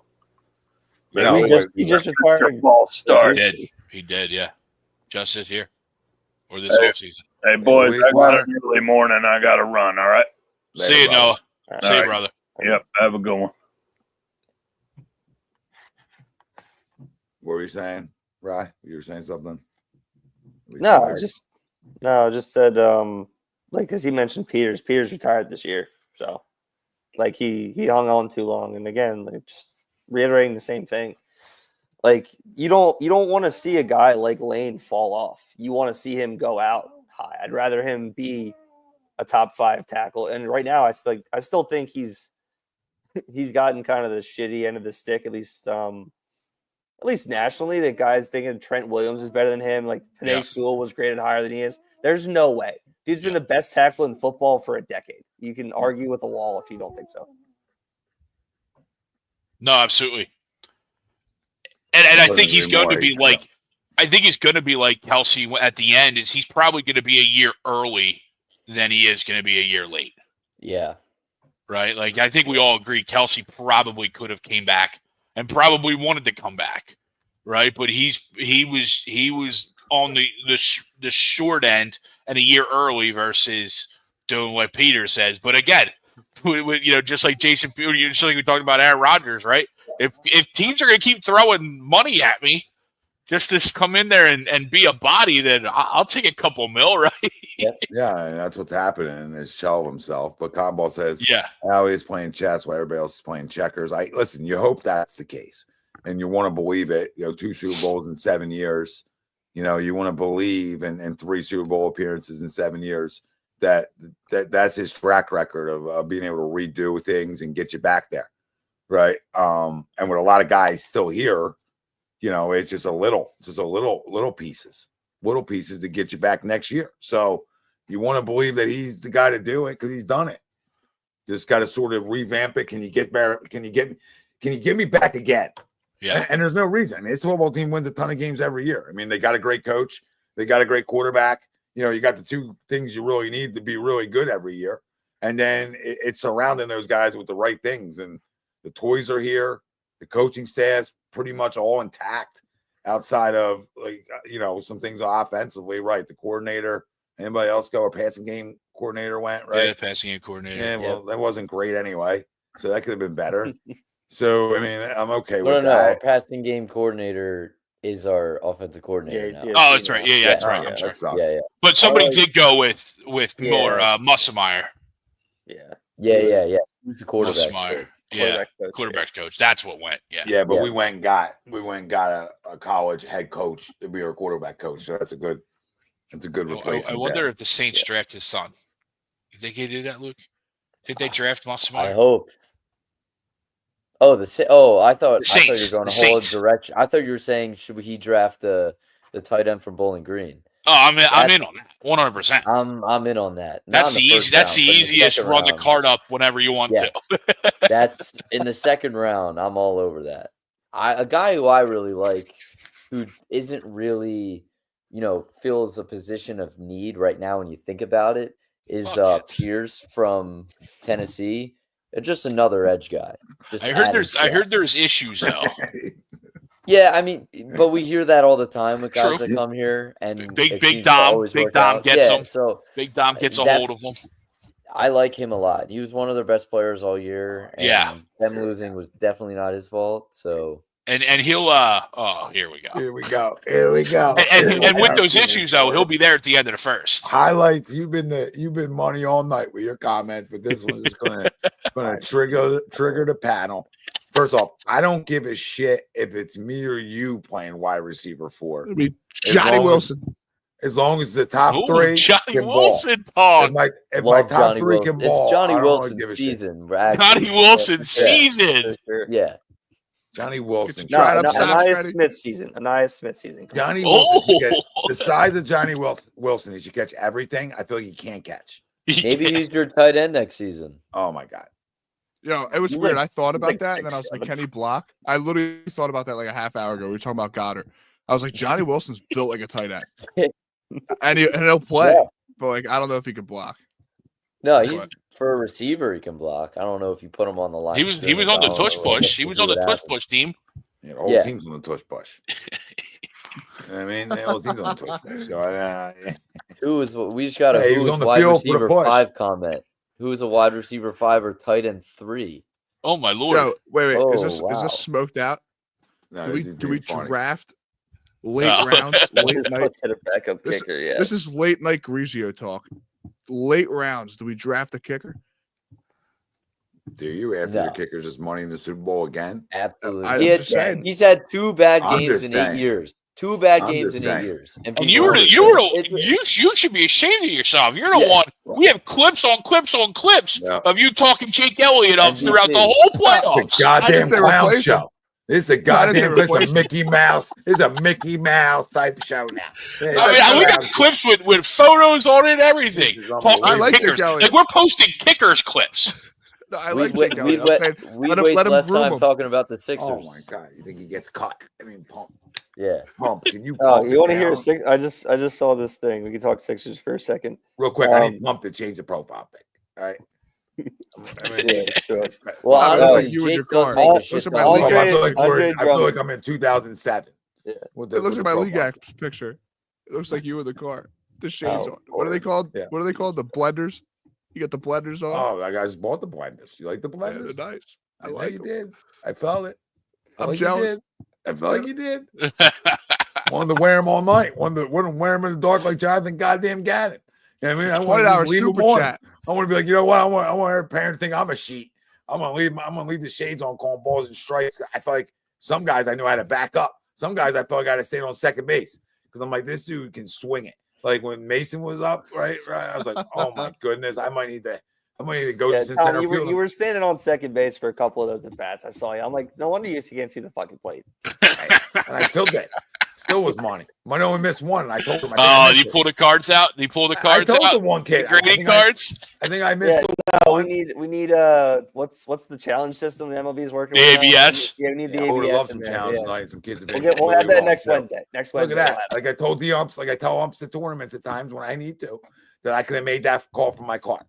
Right? Like I could. That's how good I am. I could have made it from my car. Just like I'm probably better than every ump you are going to see all year long from 75 feet away than they are from right up in it. You know what I mean? They're right up in the action. You're like, how are you not? Are you okay?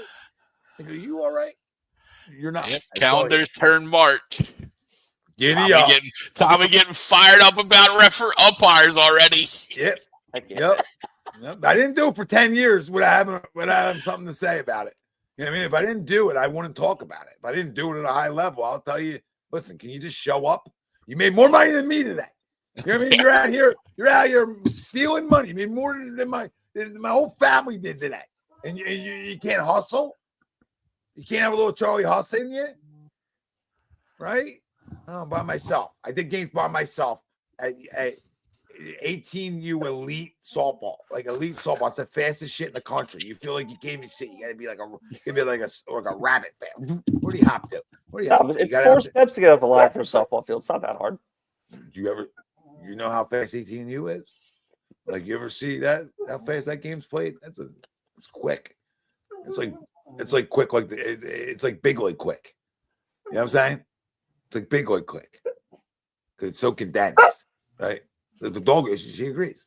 It's big league, it's big league quick. I mean, I'll just speak where you guys can tell me all the time I'm wrong about softball. I've done both. Right? It's big. It's that much faster. It's just like a faster game. It's weird. You know what I mean? Because it's so condensed, and you have essentially grown women at that point playing, or your best of your best. You know what I mean? It's better. It's better to umpire. I'll tell you that right now. Like we got guys who'll throw like 7 pitches at the backstop and then want to go pick off. Like, dude, worry about throwing a strike. All right? Worry about throwing a strike. You worry about the pick-off move. Congratulations. You worked on your pick-off move. But you haven't worked on throwing the ball down the middle of the plate. I need you to do one thing, and you hit the back of the top 7 times. And now you want to show everybody, look what I've been working on. No, that doesn't. Great. Fire who you're working with immediately, right? Because you just maybe stop pitching. Oh, I couldn't deal with it. I used to work the bases like this guy's throwing over again. He's safe. I said the one key threw over 8 times. 8 times within a batter and a half. I felt like, and I was like, listen, he's going to be safe a lot. All right. So I need you to dial in there. Oh, good times. How about we throw a pitch? Tom, we can always, you used to like doing softball games. So you could, we gotta get that super chat. 45 minutes, and you do 60 of them a day. That's why you like to do it. We got to show. I'm down for whatever. We got to show highlights some love here. Tom Arnaud's gonna be in the slot. Thank you. Highlight. Appreciate you, brother. That's all right. All right. With the minutes gets too. At least somebody will play through injury. You know what I mean? At least somebody willing to play through injury. That's how I'll look at that. You know what I mean? I'll be out there. Joe Flacco said you're the best teammate he ever had. Last year was Paris Campbell. So Joe would not be wrong if he mentioned that. You know what I mean?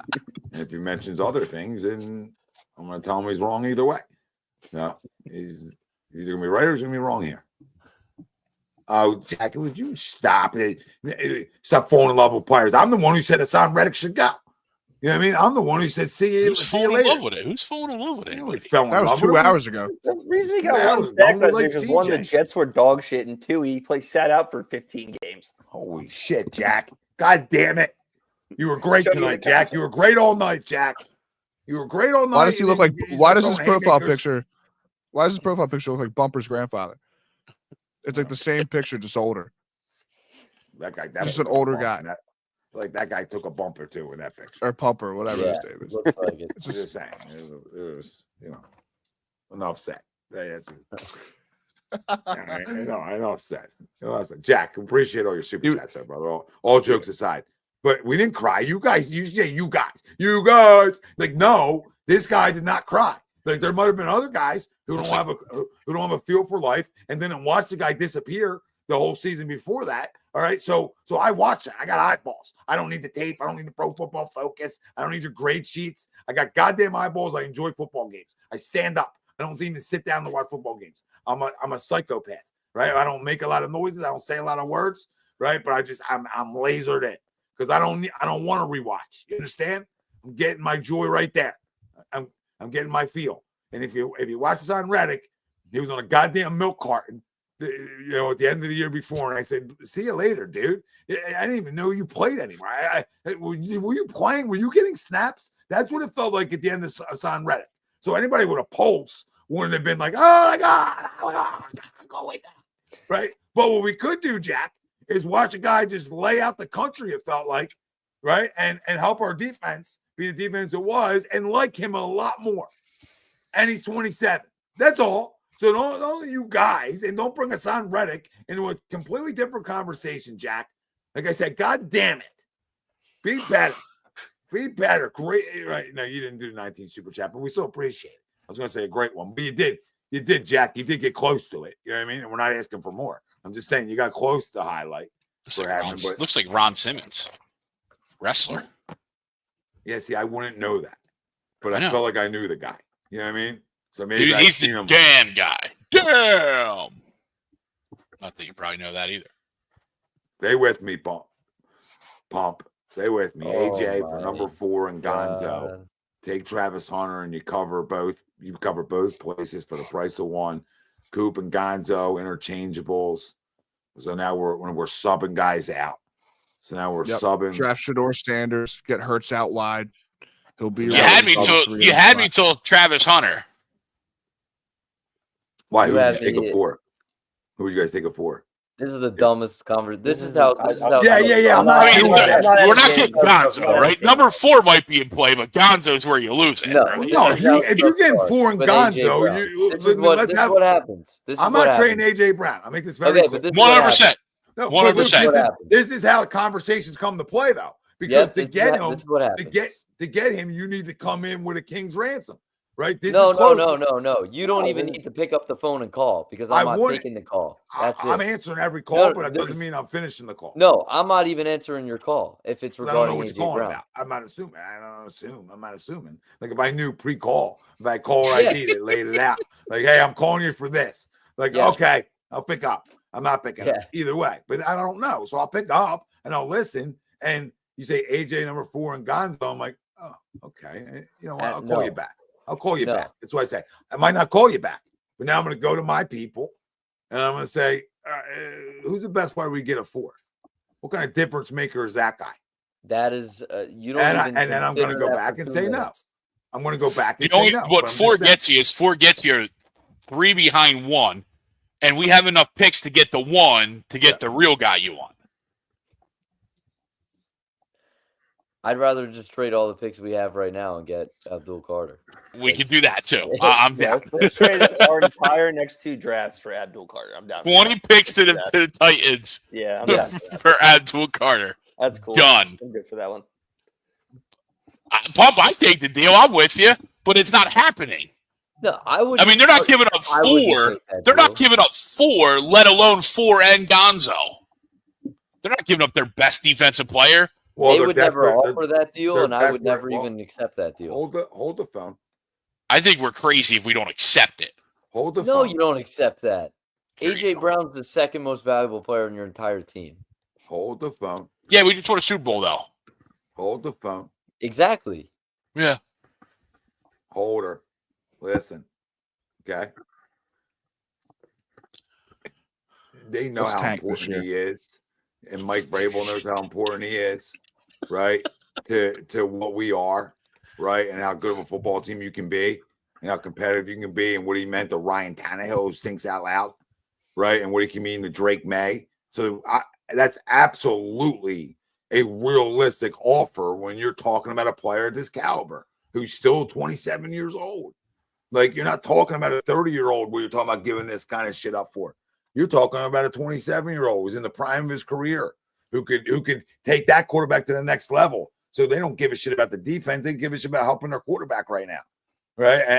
And you know, either way, my point is that's a realistic, in my opinion, offer to even me to have a conversation with you. Right. That's my thought. Luke doesn't even pick up the phone. Greg loves the offer. But I mean, this is the problem though, because this is how he's sensitive and he hears shit like this. And he knows we might be kidding, but he sees shit like this. And this is where I kind of agree with him. Where us as fans, we know we're not trading him. Oh, we're batshit crazy. 100%. We shouldn't even talk about the off chance of a crazy offer to get rid of him. This shouldn't even go. We should look at him and say, AJ Brown, you are the best receiver in the history of our organization. You are the reason why we went to 2 Super Bowls. You're the reason why we are Super Bowl champions. I don't pick up the phone for anybody. Nobody. Well, you're a legend. Unless it's Anthony Davis. If it's Anthony Davis, send him on. Yeah, well, listen, Luke. I pick up the phone because I don't know what the call's about. Yeah, I get what you're saying, but I'm just saying the discussion that this, because we're not the only ones talking about it, and some people are actually we're not talking about it.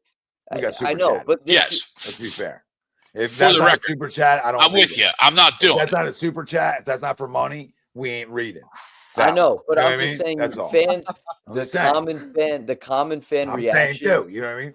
The common fan reaction hearing bullshit in New England about them wanting him should be, there's no chance you ever get him. Not, like, what if you gave us this or that? No, you're a legend. You're the best receiver in the history of our team. We don't even joke about trading you. I look at you. That should be the response. 5 seconds. Let me get in your face for a second. Let me tell you something. You know why we do it? Because we all played Madden. We all enjoy the trade. It's a joke. We all enjoy. Well, what could you get? We know we're not trading them, but when the conversation comes up and it's super chatted that on, which you can help buy Madden with, right? So, you know, at the end of the day, my point of all this is like, I'm not trading AJ Brown. He's untradeable to me. But the point why the conversation is always like, oh, I'll entertain it, I'll answer it, is because everybody deep down loves a hypothetical trade. Everybody deep down somewhere loves to be like, oh, what could you get for this guy? All right, so let's start talking about Jalen Carter trades. Let's do that too, because he's not getting traded either. Because he didn't. No, that's what I'm saying. This is now you're being outlandish. No, I'm going at the super chat. I'm going at the super chat. That's what I know. Luke, let us live, Luke. No, because this is the problem. This is the problem with our city. I hear you though. We are batshit crazy. And then we got guys calling me emotional because we want to talk about Travis Hunter and what he might be. You don't know what the hell he's going to be. AJ Brown's the best receiver in the history of your team. You think Chiefs fans were talking about when they repeated trading Travis Kelce for anything? No. They were blowing him all night long. We're not emotional pump for having a feel for life.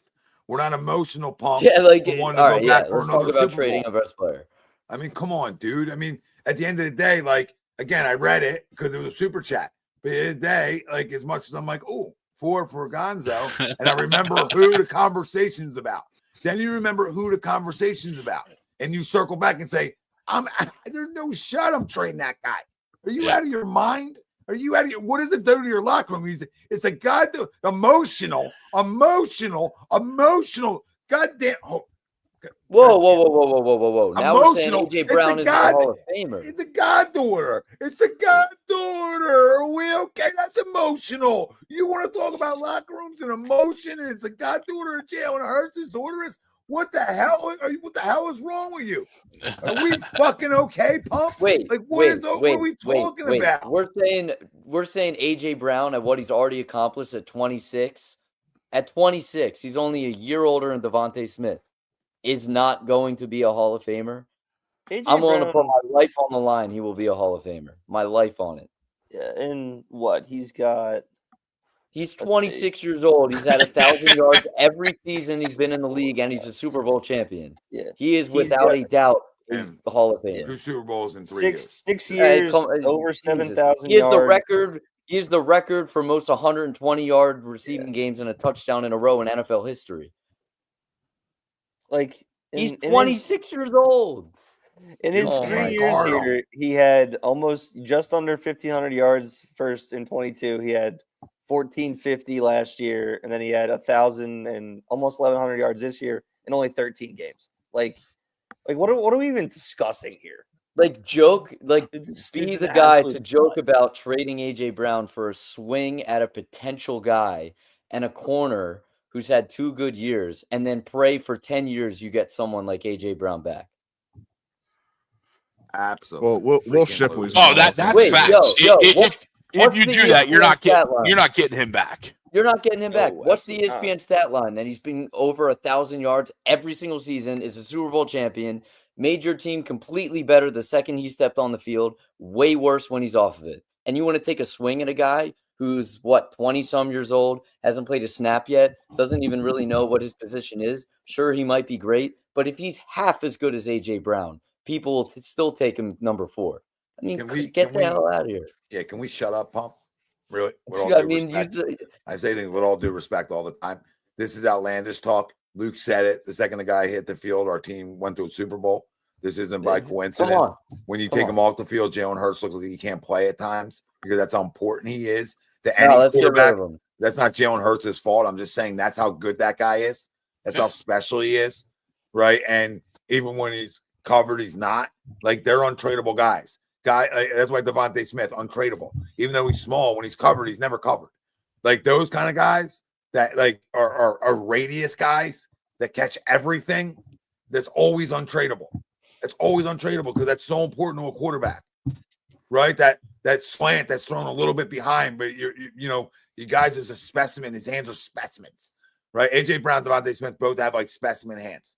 Both are different sizes, like body structure, but both hands are gigantic. Like, they catch everything. You know what I mean?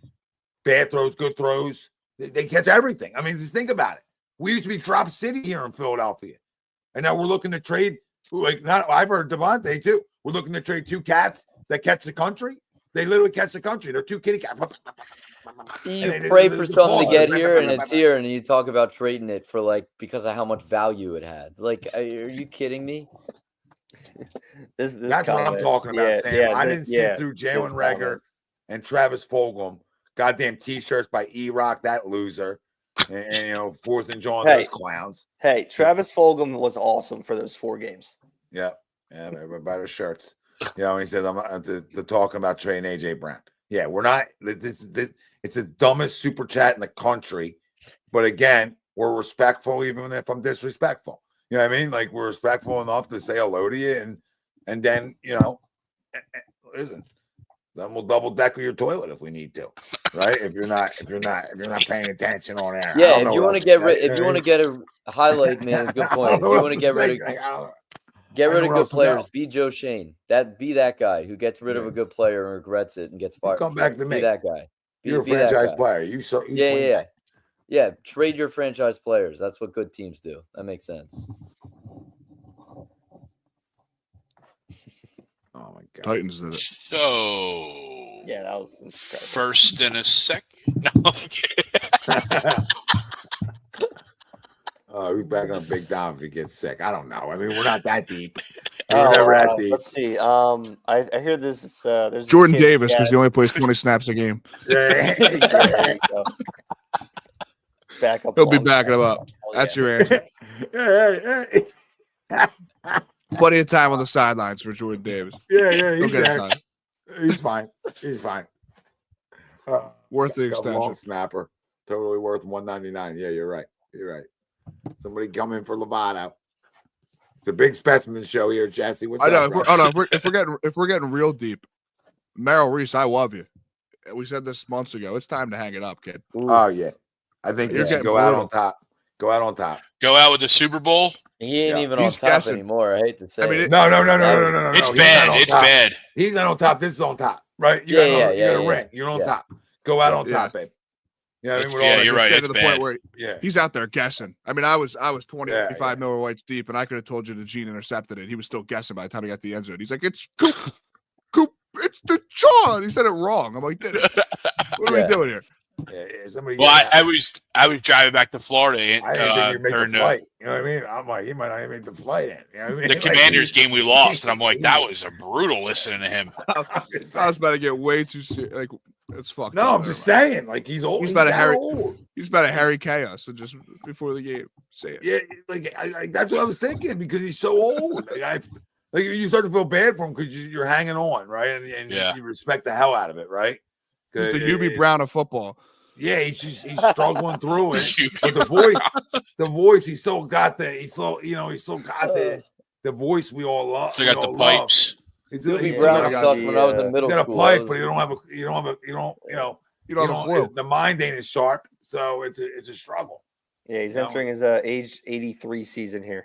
Yeah, yeah, he's. I'm with you there, Brian. The Kate Scott, that ain't good. Oh, she's brutal. Kate Scott's the worst announcer. She doesn't help the product right now. I'll say that. No, she tries to hype. And poor Mike Tirico, right? Imagine being Mike Tirico getting called in for this dreck. She thinks you're watching the Warriors like in their dynasty every night you tune in. You know what I mean? They could be down 35. You think we're not even in the playing right now? Yeah, but do. I can't stand it. I know. Shut up. Somebody tell her. Somebody whisper in her ear. Enough, Kate. All right. I know it's 2025. We can't tell you that. That Mike Tirico post, dude, it got blown up. Everyone was like, please. Move Tommy McCarthy over into the Eagles booth. I like him a lot better in football anyway. With Tom McCarthy in the Eagles booth. He does do good football. Tom McCarthy's pretty good. Yeah, he's great. He's great. I watch a lot of random baseball games. Like we got a good group. Our broadcast group. Yeah, I like Tommy and John's good. Yeah, I'll you could hire anybody. Like hire a kid out of college for all I care. Like you could hire anybody. I've had enough. And I know it's politically correct in 2025. How dare you fire a female? You can't do that. Like that's why they're not going to do it. Because they guarantee they get it's not just us saying we can't stand it. And it's not like we don't like her as a person. And she doesn't know sports. It's not what we're trying to say. It's just it's not the voice that connects. It's got to connect, right? And they got to know it doesn't connect with us, right? Overall. So and it just hasn't. Even if you're winning, you don't like it, right? Even if you're winning, you're like, still doesn't connect. Nope, didn't work. Didn't work. Right? Where you look forward to nationally televised games, right? That's when you know your home play-by-play person isn't the right fit, right? She might be a right fit for other networks in different areas. Who knows, right? Just like the Oakland sign language, stuff like that. Yeah. She'd be a hell of a. I forget what they're called. She'd be a hell of an interpreter. Like Doris Burke's a goat. Like Doris Burke's a goat. So this isn't about women. So Karen Hatcher, great personality. She's fantastic.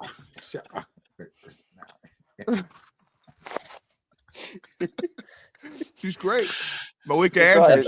I said we should build around Taryn. That's what I said. We don't know what we're doing.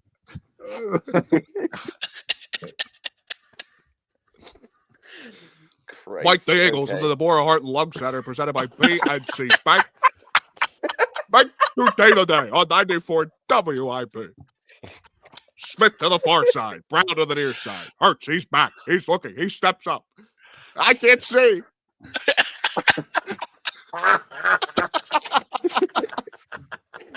Oh, God. Love you, Merrill. Fuck. I can't see. It is funny because when I was driving, watched the game, there was a point where he's like, all right, we're blocked away from this sideline. We don't know what's going on. I think it was the Bobby Wagner fumble. Like the Bobby Wagner fumble. He's like, I don't know what happened right there. He always complains I got the best seats in the house about how bad the like where they're sitting is every single time they go there. It's like if only you're looking at the whole field. So she needs to go. But she's on Madden. She's all brutal. I haven't played Madden. Isn't she the Seahawks? Another good reason why I don't play Madden. She joined the Seahawks and went to shit. And she joined the Sixers and it went to shit. Get her out of here. McGinnis. Tom McGinnis. He's really good. He's awesome. Also, big. He's Scott solo Branch. too. Get it? Yeah, he's a guy's a crackhead. Oh, baby. I love Yeah. Tom McGinnis. Tom McGinnis is awesome. Where's the foul? Everybody saw it. Everybody saw that's the best. It's so good. Oh, He's baby. not on TV. He couldn't get away with that on TV though, which is why he's so good on radio. Oh, I thought he could. He's I, great, I dude. don't know. Yo, he tells you how it is. He'll be like, we're down 20. I got to do this game. Oh, baby. Like, he tells you straight how it is. You can hear a pin drop in here. He tells you straight how it is. That's why I love him. Yeah, his little keywords are fantastic, too. His little drop-in monies. They're fantastic.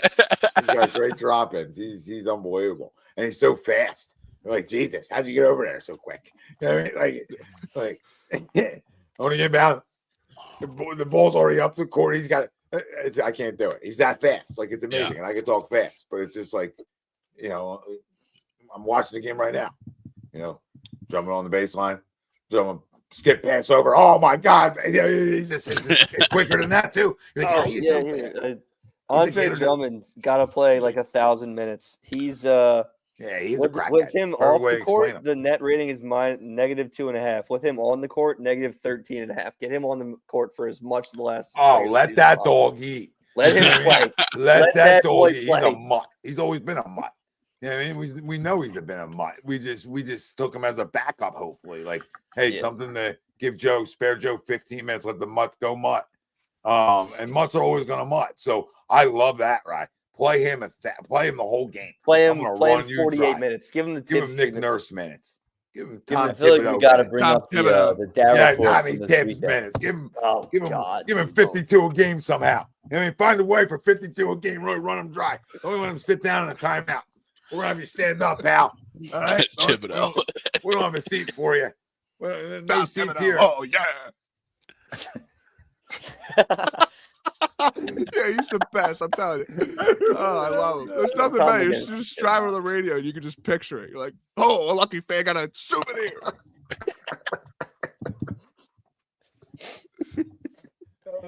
He's so good. Oh no, he's not on TV. He should be. We do got to talk about the Darryl quote though. That was embarrassing on his part. Oh, what did he say now? Something new? He said that anger is the only thing that drives Sixers fans. Like we have no reason to be angry. Like we have no reason to be angry. They're okay. They won a championship. Right. I'll read the exact quote. I'll read the. I brought it up. We shouldn't be angry. He said we lost to a Knicks team that was not as good as the Celtics team we lost to the year before, but we're less angry against the Knicks than the year before versus the Celtics, and anger is all that drives Sixers fans. Let me tell you something, jackass. Not you, Luke, obviously. Yeah. Let me tell you something. The first round of the playoffs, not as big of a deal as a game away from the conference finals that you haven't sniffed since 2001. That's so no shit. I'm more angry. We were a game away on our home floor. You had 2 chances to go to the conference finals than I am against round 1. You can't even give us something to be happy about. And of course, anger is what drives us. We have nothing but anger around us. You want us to not care? We can do that too. We can do that. You're on pace. We're doing it right now. Honestly, that's what's happening this year. We're doing it right now. We're like, oh, Raptors won. Is Tom frozen, or you just can't believe his ears? Every time wasn't moving. I'm in utter disbelief. Yeah.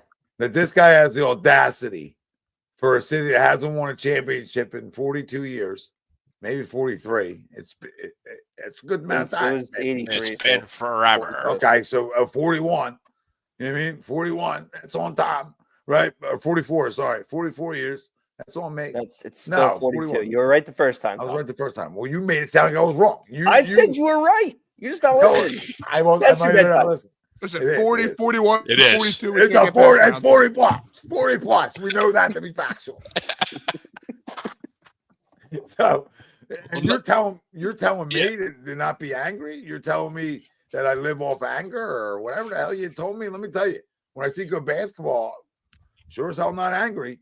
When I've watched slop over a decade just to say, oh, we're going to tank it up again, right? Just to try to be relevant. And that didn't work. And then you've tried to make us relevant by bad move after bad move after bad move. And now we got sold on you because you got rid of Ben. So we were semi like, look, Look at Daryl. Hey. You forget that, Daryl? Did you forget that? Because we rolled out the red carpet for you, babe. All right. So if you missed it, go recheck out. Go recheck it out. You can check the shows out. All right. We were all just ecstatic for you. All right. Everybody would have gave you a handy. All right. So shut your mouth about anger. All right. What we're angry about is our best player can't be on the field, court, right? Our other player can't, one of our best players were never on the court that you paid a lot of money to. And our next best player is just like, hey, he's Fresh Prince of Bel-Air all in the house by himself. So you can shut your goddamn mouth when you're talking to me, Daryl. All right. You can watch your lips when you're talking about anger and you're talking about anything else like that. Cause I got zero tolerance for you. I don't know how you weren't fired after the comments. Like, hey, I'm gonna need you to bring everything into the office. Just a quick talk. Nothing, right? Nothing. Bring your playbook. Bring your phone. Serious. Just swing on it. Come on. You're gone. Right? You're gone. As soon as the door closes, you're gone. You can open it back up. So I say to him, actually, open it back up. Go get your stuff. We'll see you later. Appreciate your time. Appreciate your service. Right? See you later. Are we okay here? Are we going to keep him around? Oh my God, anger! And it's like if they're lucky enough to keep this pick, I haven't seen good basketballs since 2001. I'm sorry, I haven't seen great basketballs since 2001. He's talking anger. Yeah, you're surrounded by nothing but anger. But like if you're going to keep this pick and say it's a top 3 pick, top 5 pick, whatever it is, that's a franchise ascending move, especially in this kind of class that's coming up. I don't know if I want him making that decision. I might want to make that decision. The shame of it is like it's the max slot. I don't know. He didn't do the Tobias Harris. That was Brand, but it's the max slot. Like he felt. He also chose to keep him the whole time though too. He chose that, and he felt the need to give George this max contract just because we had it available, and he did it. And then you extend Embiid, which is just moronic because the guy's never been healthy. Love him to death, but why give a guy more years that can't even play a full year? That doesn't math. So you just give the guy more years that can't play a full year. And so your 2 stars are fucking you. Because really, like to his defense, and his quotes are moronic, he's a jackass, but to his defense, he traded Ben Simmons for James Harden and got us 2 games away. We had to win one of 2 games where Embiid completely failed us at home and on the road to go to the conference finals. And Harden, I don't blame Harden. Harden in that series won 2 games. He scored 41 in game 1, hit the game winner, and he won, I think it was game 3. And Maxey won a game. Embiid didn't win you a game. He let us down. But regardless, he got Harden for Simmons. And then in this offseason, on paper, besides Paul George and besides extending Embiid, so besides your 2 superstars, because that's really where you're getting bent over, the role players he got, if the 2 superstars were supposed to be who they are, I thought he knocked it out of the park. Like Daryl Morey did a hell of a job. All of us were begging for Andre Drummond for a backup center. We got him. Yeah. Like Gershon got him for nothing. Mm. Fantastic. Like he did. He knows how to put it together for sure. And he just snagged Quentin Grimes from Dallas, who thought he was nobody. No, he's like, good at the that. shame I'll of let it, him draft. He's done it, but it's the superstars bending you over. And his quotes, his dumbass quotes don't help nobody. Right, but that's what's always going to kill you. That's what's always going to kill you, though. He's always star hunting. Yep. And that he's been very open about that every time we've lost. He believes that the more superstars you have in your team, the better chance. And that's why when I see like Kevin Durant being floated out there, if we have a top 5 pick, I'd rather pick a 20-year-old, 19-year-old kid. I don't think it's out of the realm of possibility at all that he goes and gets an old 36-year-old Kevin Durant. Oh my God. Like, and I don't want that. That's not what best for this team. I'll like, play somebody. Yeah. And I'm just saying, like, I don't trust him with that much ammo. Is he going to be the guy to be like, hey, let's do the right thing here and pick a 19-year-old? Or is he going to be like, all right, let's get Embiid healthy and let's surround him by Kevin Durant? And like, no. Because that's what he's done his entire career is think outside the box, star. How can I get the best player right now? And that's just not been. We go get a kid he hasn't won anything. Most of these kids can come in and play right away too, so it's not like it was also like 20 this years rookie ago. curse. I hated when we drafted McCain. Couldn't stand it. He turned out to be a stud. And this rookie curse we have, like they need to just burn Wells Fargo Center because the Flyers are dog shit too. They need to just blow it up. Get a whole new stadium because the rookie curse, I've never seen anything like it. We don't draft got a guy us out of it a little bit. He got us out of it a little bit with Maxey. Until he got hurt. No, I'm Maxey's just saying. But in general, yeah, Maxey's the only one who's actually been able to stay healthy. Because you go back to who was the kid that we had that like had a sesame seed allergy or something? Zaire Smith. Smith. We almost killed him. Dude, the weirdest shit happens to Sixers rookies. They start playing well and Markelle Fultz, the Dallas Cowboys are making fun of Markelle Fultz on touchdown celebrations, fucking shooting through the goalpost. Ben Simmons we led the NBA in history of guys in basketball who couldn't shoot. Think about that. That's why people were talking about this kid from Baylor and shit this year. I'm like, if you can't shoot or there's a question about your shot or your release or what, you are not considered. I don't give a shit how good you are. You can't listen be to me. considered. Let me tell you something. The first thing you do is let me throw it in the basket, right? When you start learning basketball, you gotta learn how to dribble and shoot. Pretty big, important parts of the game. So if you can't shoot, you can't play.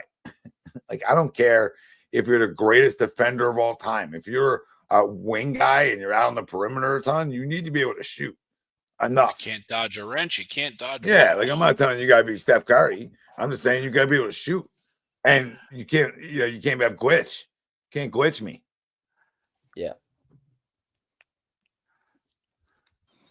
Yeah, I don't know. I the two stars are betting the over. It's a shame because Embiid's never going to be on the floor. He's never right, Oh, but that's why it's I don't want Daryl with this top 5 if we get it picked because that's what he believes in. Currently, we are 5th. Yeah, which is that was a monster loss today. That was big. Tie with Brooklyn. 2 games. The only goal this offseason, for the Sixers is just trying to get off that Paul George contract. That's it. The goal should just be get younger all around. That's it. And you got to bring back Rhymes. That's a non-negotiable. And as much as I love Yabu, there's stuff out there right now about him getting $14 million. Again, love him. That's a lot of money. I don't know. In a salary cap driven league where if you're salary capping right, it's not like the NFL where it takes a season and you're good. You could be in purgatory for a long time. I think hardly before making that decision, personally. Yeah, I don't know. Yeah, we're processing 2.0, and this guy wants us to not be angry. It's crazy. Yeah, I don't know if we're even processing 2.0 because we have 2 young players that we know can play, and if we can get a third, then you might not be necessarily processing. You could if you hit that. If you hit that's the process. 3 young players. What are you gonna be the play-in next year? Well, Max's not that young anymore. You know what I mean? After next year, he's coming into his prime per se. You know where I stand on that. Love the kid. Okay. Sayonara. No, I'm not saying that. I'm saying you're going to Maxey. I'm talking about that kid. If your pick's a home run, right? And home runs can play right away. So that's automatic. How come Grimes is playing better than Maxey did all year? Quentin Grimes. Yeah. Well, Maxey's been battling an injury all year, and he shouldn't have been playing through it 10 weeks ago. And now they're like, oh, but he's questionable tomorrow. He's hurt, and you're trying to lose. Why on earth would he play? If he comes back again this season, it's already a joke, but I mean, come on. It's stupid. Just rule him out for he's hurt. It's not even like you're making it up. He is hurt. He is hurt. You're too smart of a guy and too big of a fan of the NBA to take that statement you just had seriously. Quentin Grimes playing better than Maxey. Yeah. Come on. You're too smart for that. You stop it. Dude, what defense is coming into a game saying we got to stop Quentin Grimes? Well, now they are, but I still don't think they are. They're like, who gives a shit? Let this guy score 40. Yeah, it doesn't. All year, Maxey had no one to play with, so he was everybody's top guard. Yeah, he's also Quentin Grimes is playing with Ricky Quentin Grimes stinks. Yeah. No, it's like we're blowing Tony Roten from process days. You want to talk about process days? Let's bring Ish Smith back too and blow him. I get what you're saying. I get what you're saying. Play a role in a winning team for sure. I agree with you. I'm just saying, we can't take what Quentin Grimes is doing the last week to 2 weeks of the season and compare that to what Maxey's done his whole career. Yeah, I mean, come on. Yeah, totally. Hey, good news. Just rolled Tankathon and we won the lottery. Let's go. It took me 3 spins to get it. Yeah, there we go. But I mean, the Quentin first Grimes is a two, role player, first but two, I we had the think he fifth could be a pick, great so role we're player. still ours. Mm. To me, he's Oh, like I- a Yeah, maybe I glorified think D'Anthony Tyrese Melton. Maxey might That's what I be gambling. Oh my God. I'm saying, dude, his game logs. Listen to his game logs: 39 points, 5 points, 16 points, 31, 13, 30, He's hurt. 5, He's hurt. 5. So he's hurt, He's having hurt. 30, 39. He's hurt. Yeah, he's hurt. I'm not buying it. He could drop 30 every I'm gonna game. be hurt. I'm gonna be hurt the rest of the week. So we're gonna wrap this up. Yeah. ATD Wednesday nights. Great show, boys. We'll see you next Wednesday. Thank you everybody for the super chat, the comments. I guess we can thank Howie because we found his direction, but you know, Number 2 pick. still not ideal. But we'll see what shakes out. A lot of time to talk about. We'll talk about it again next Wednesday.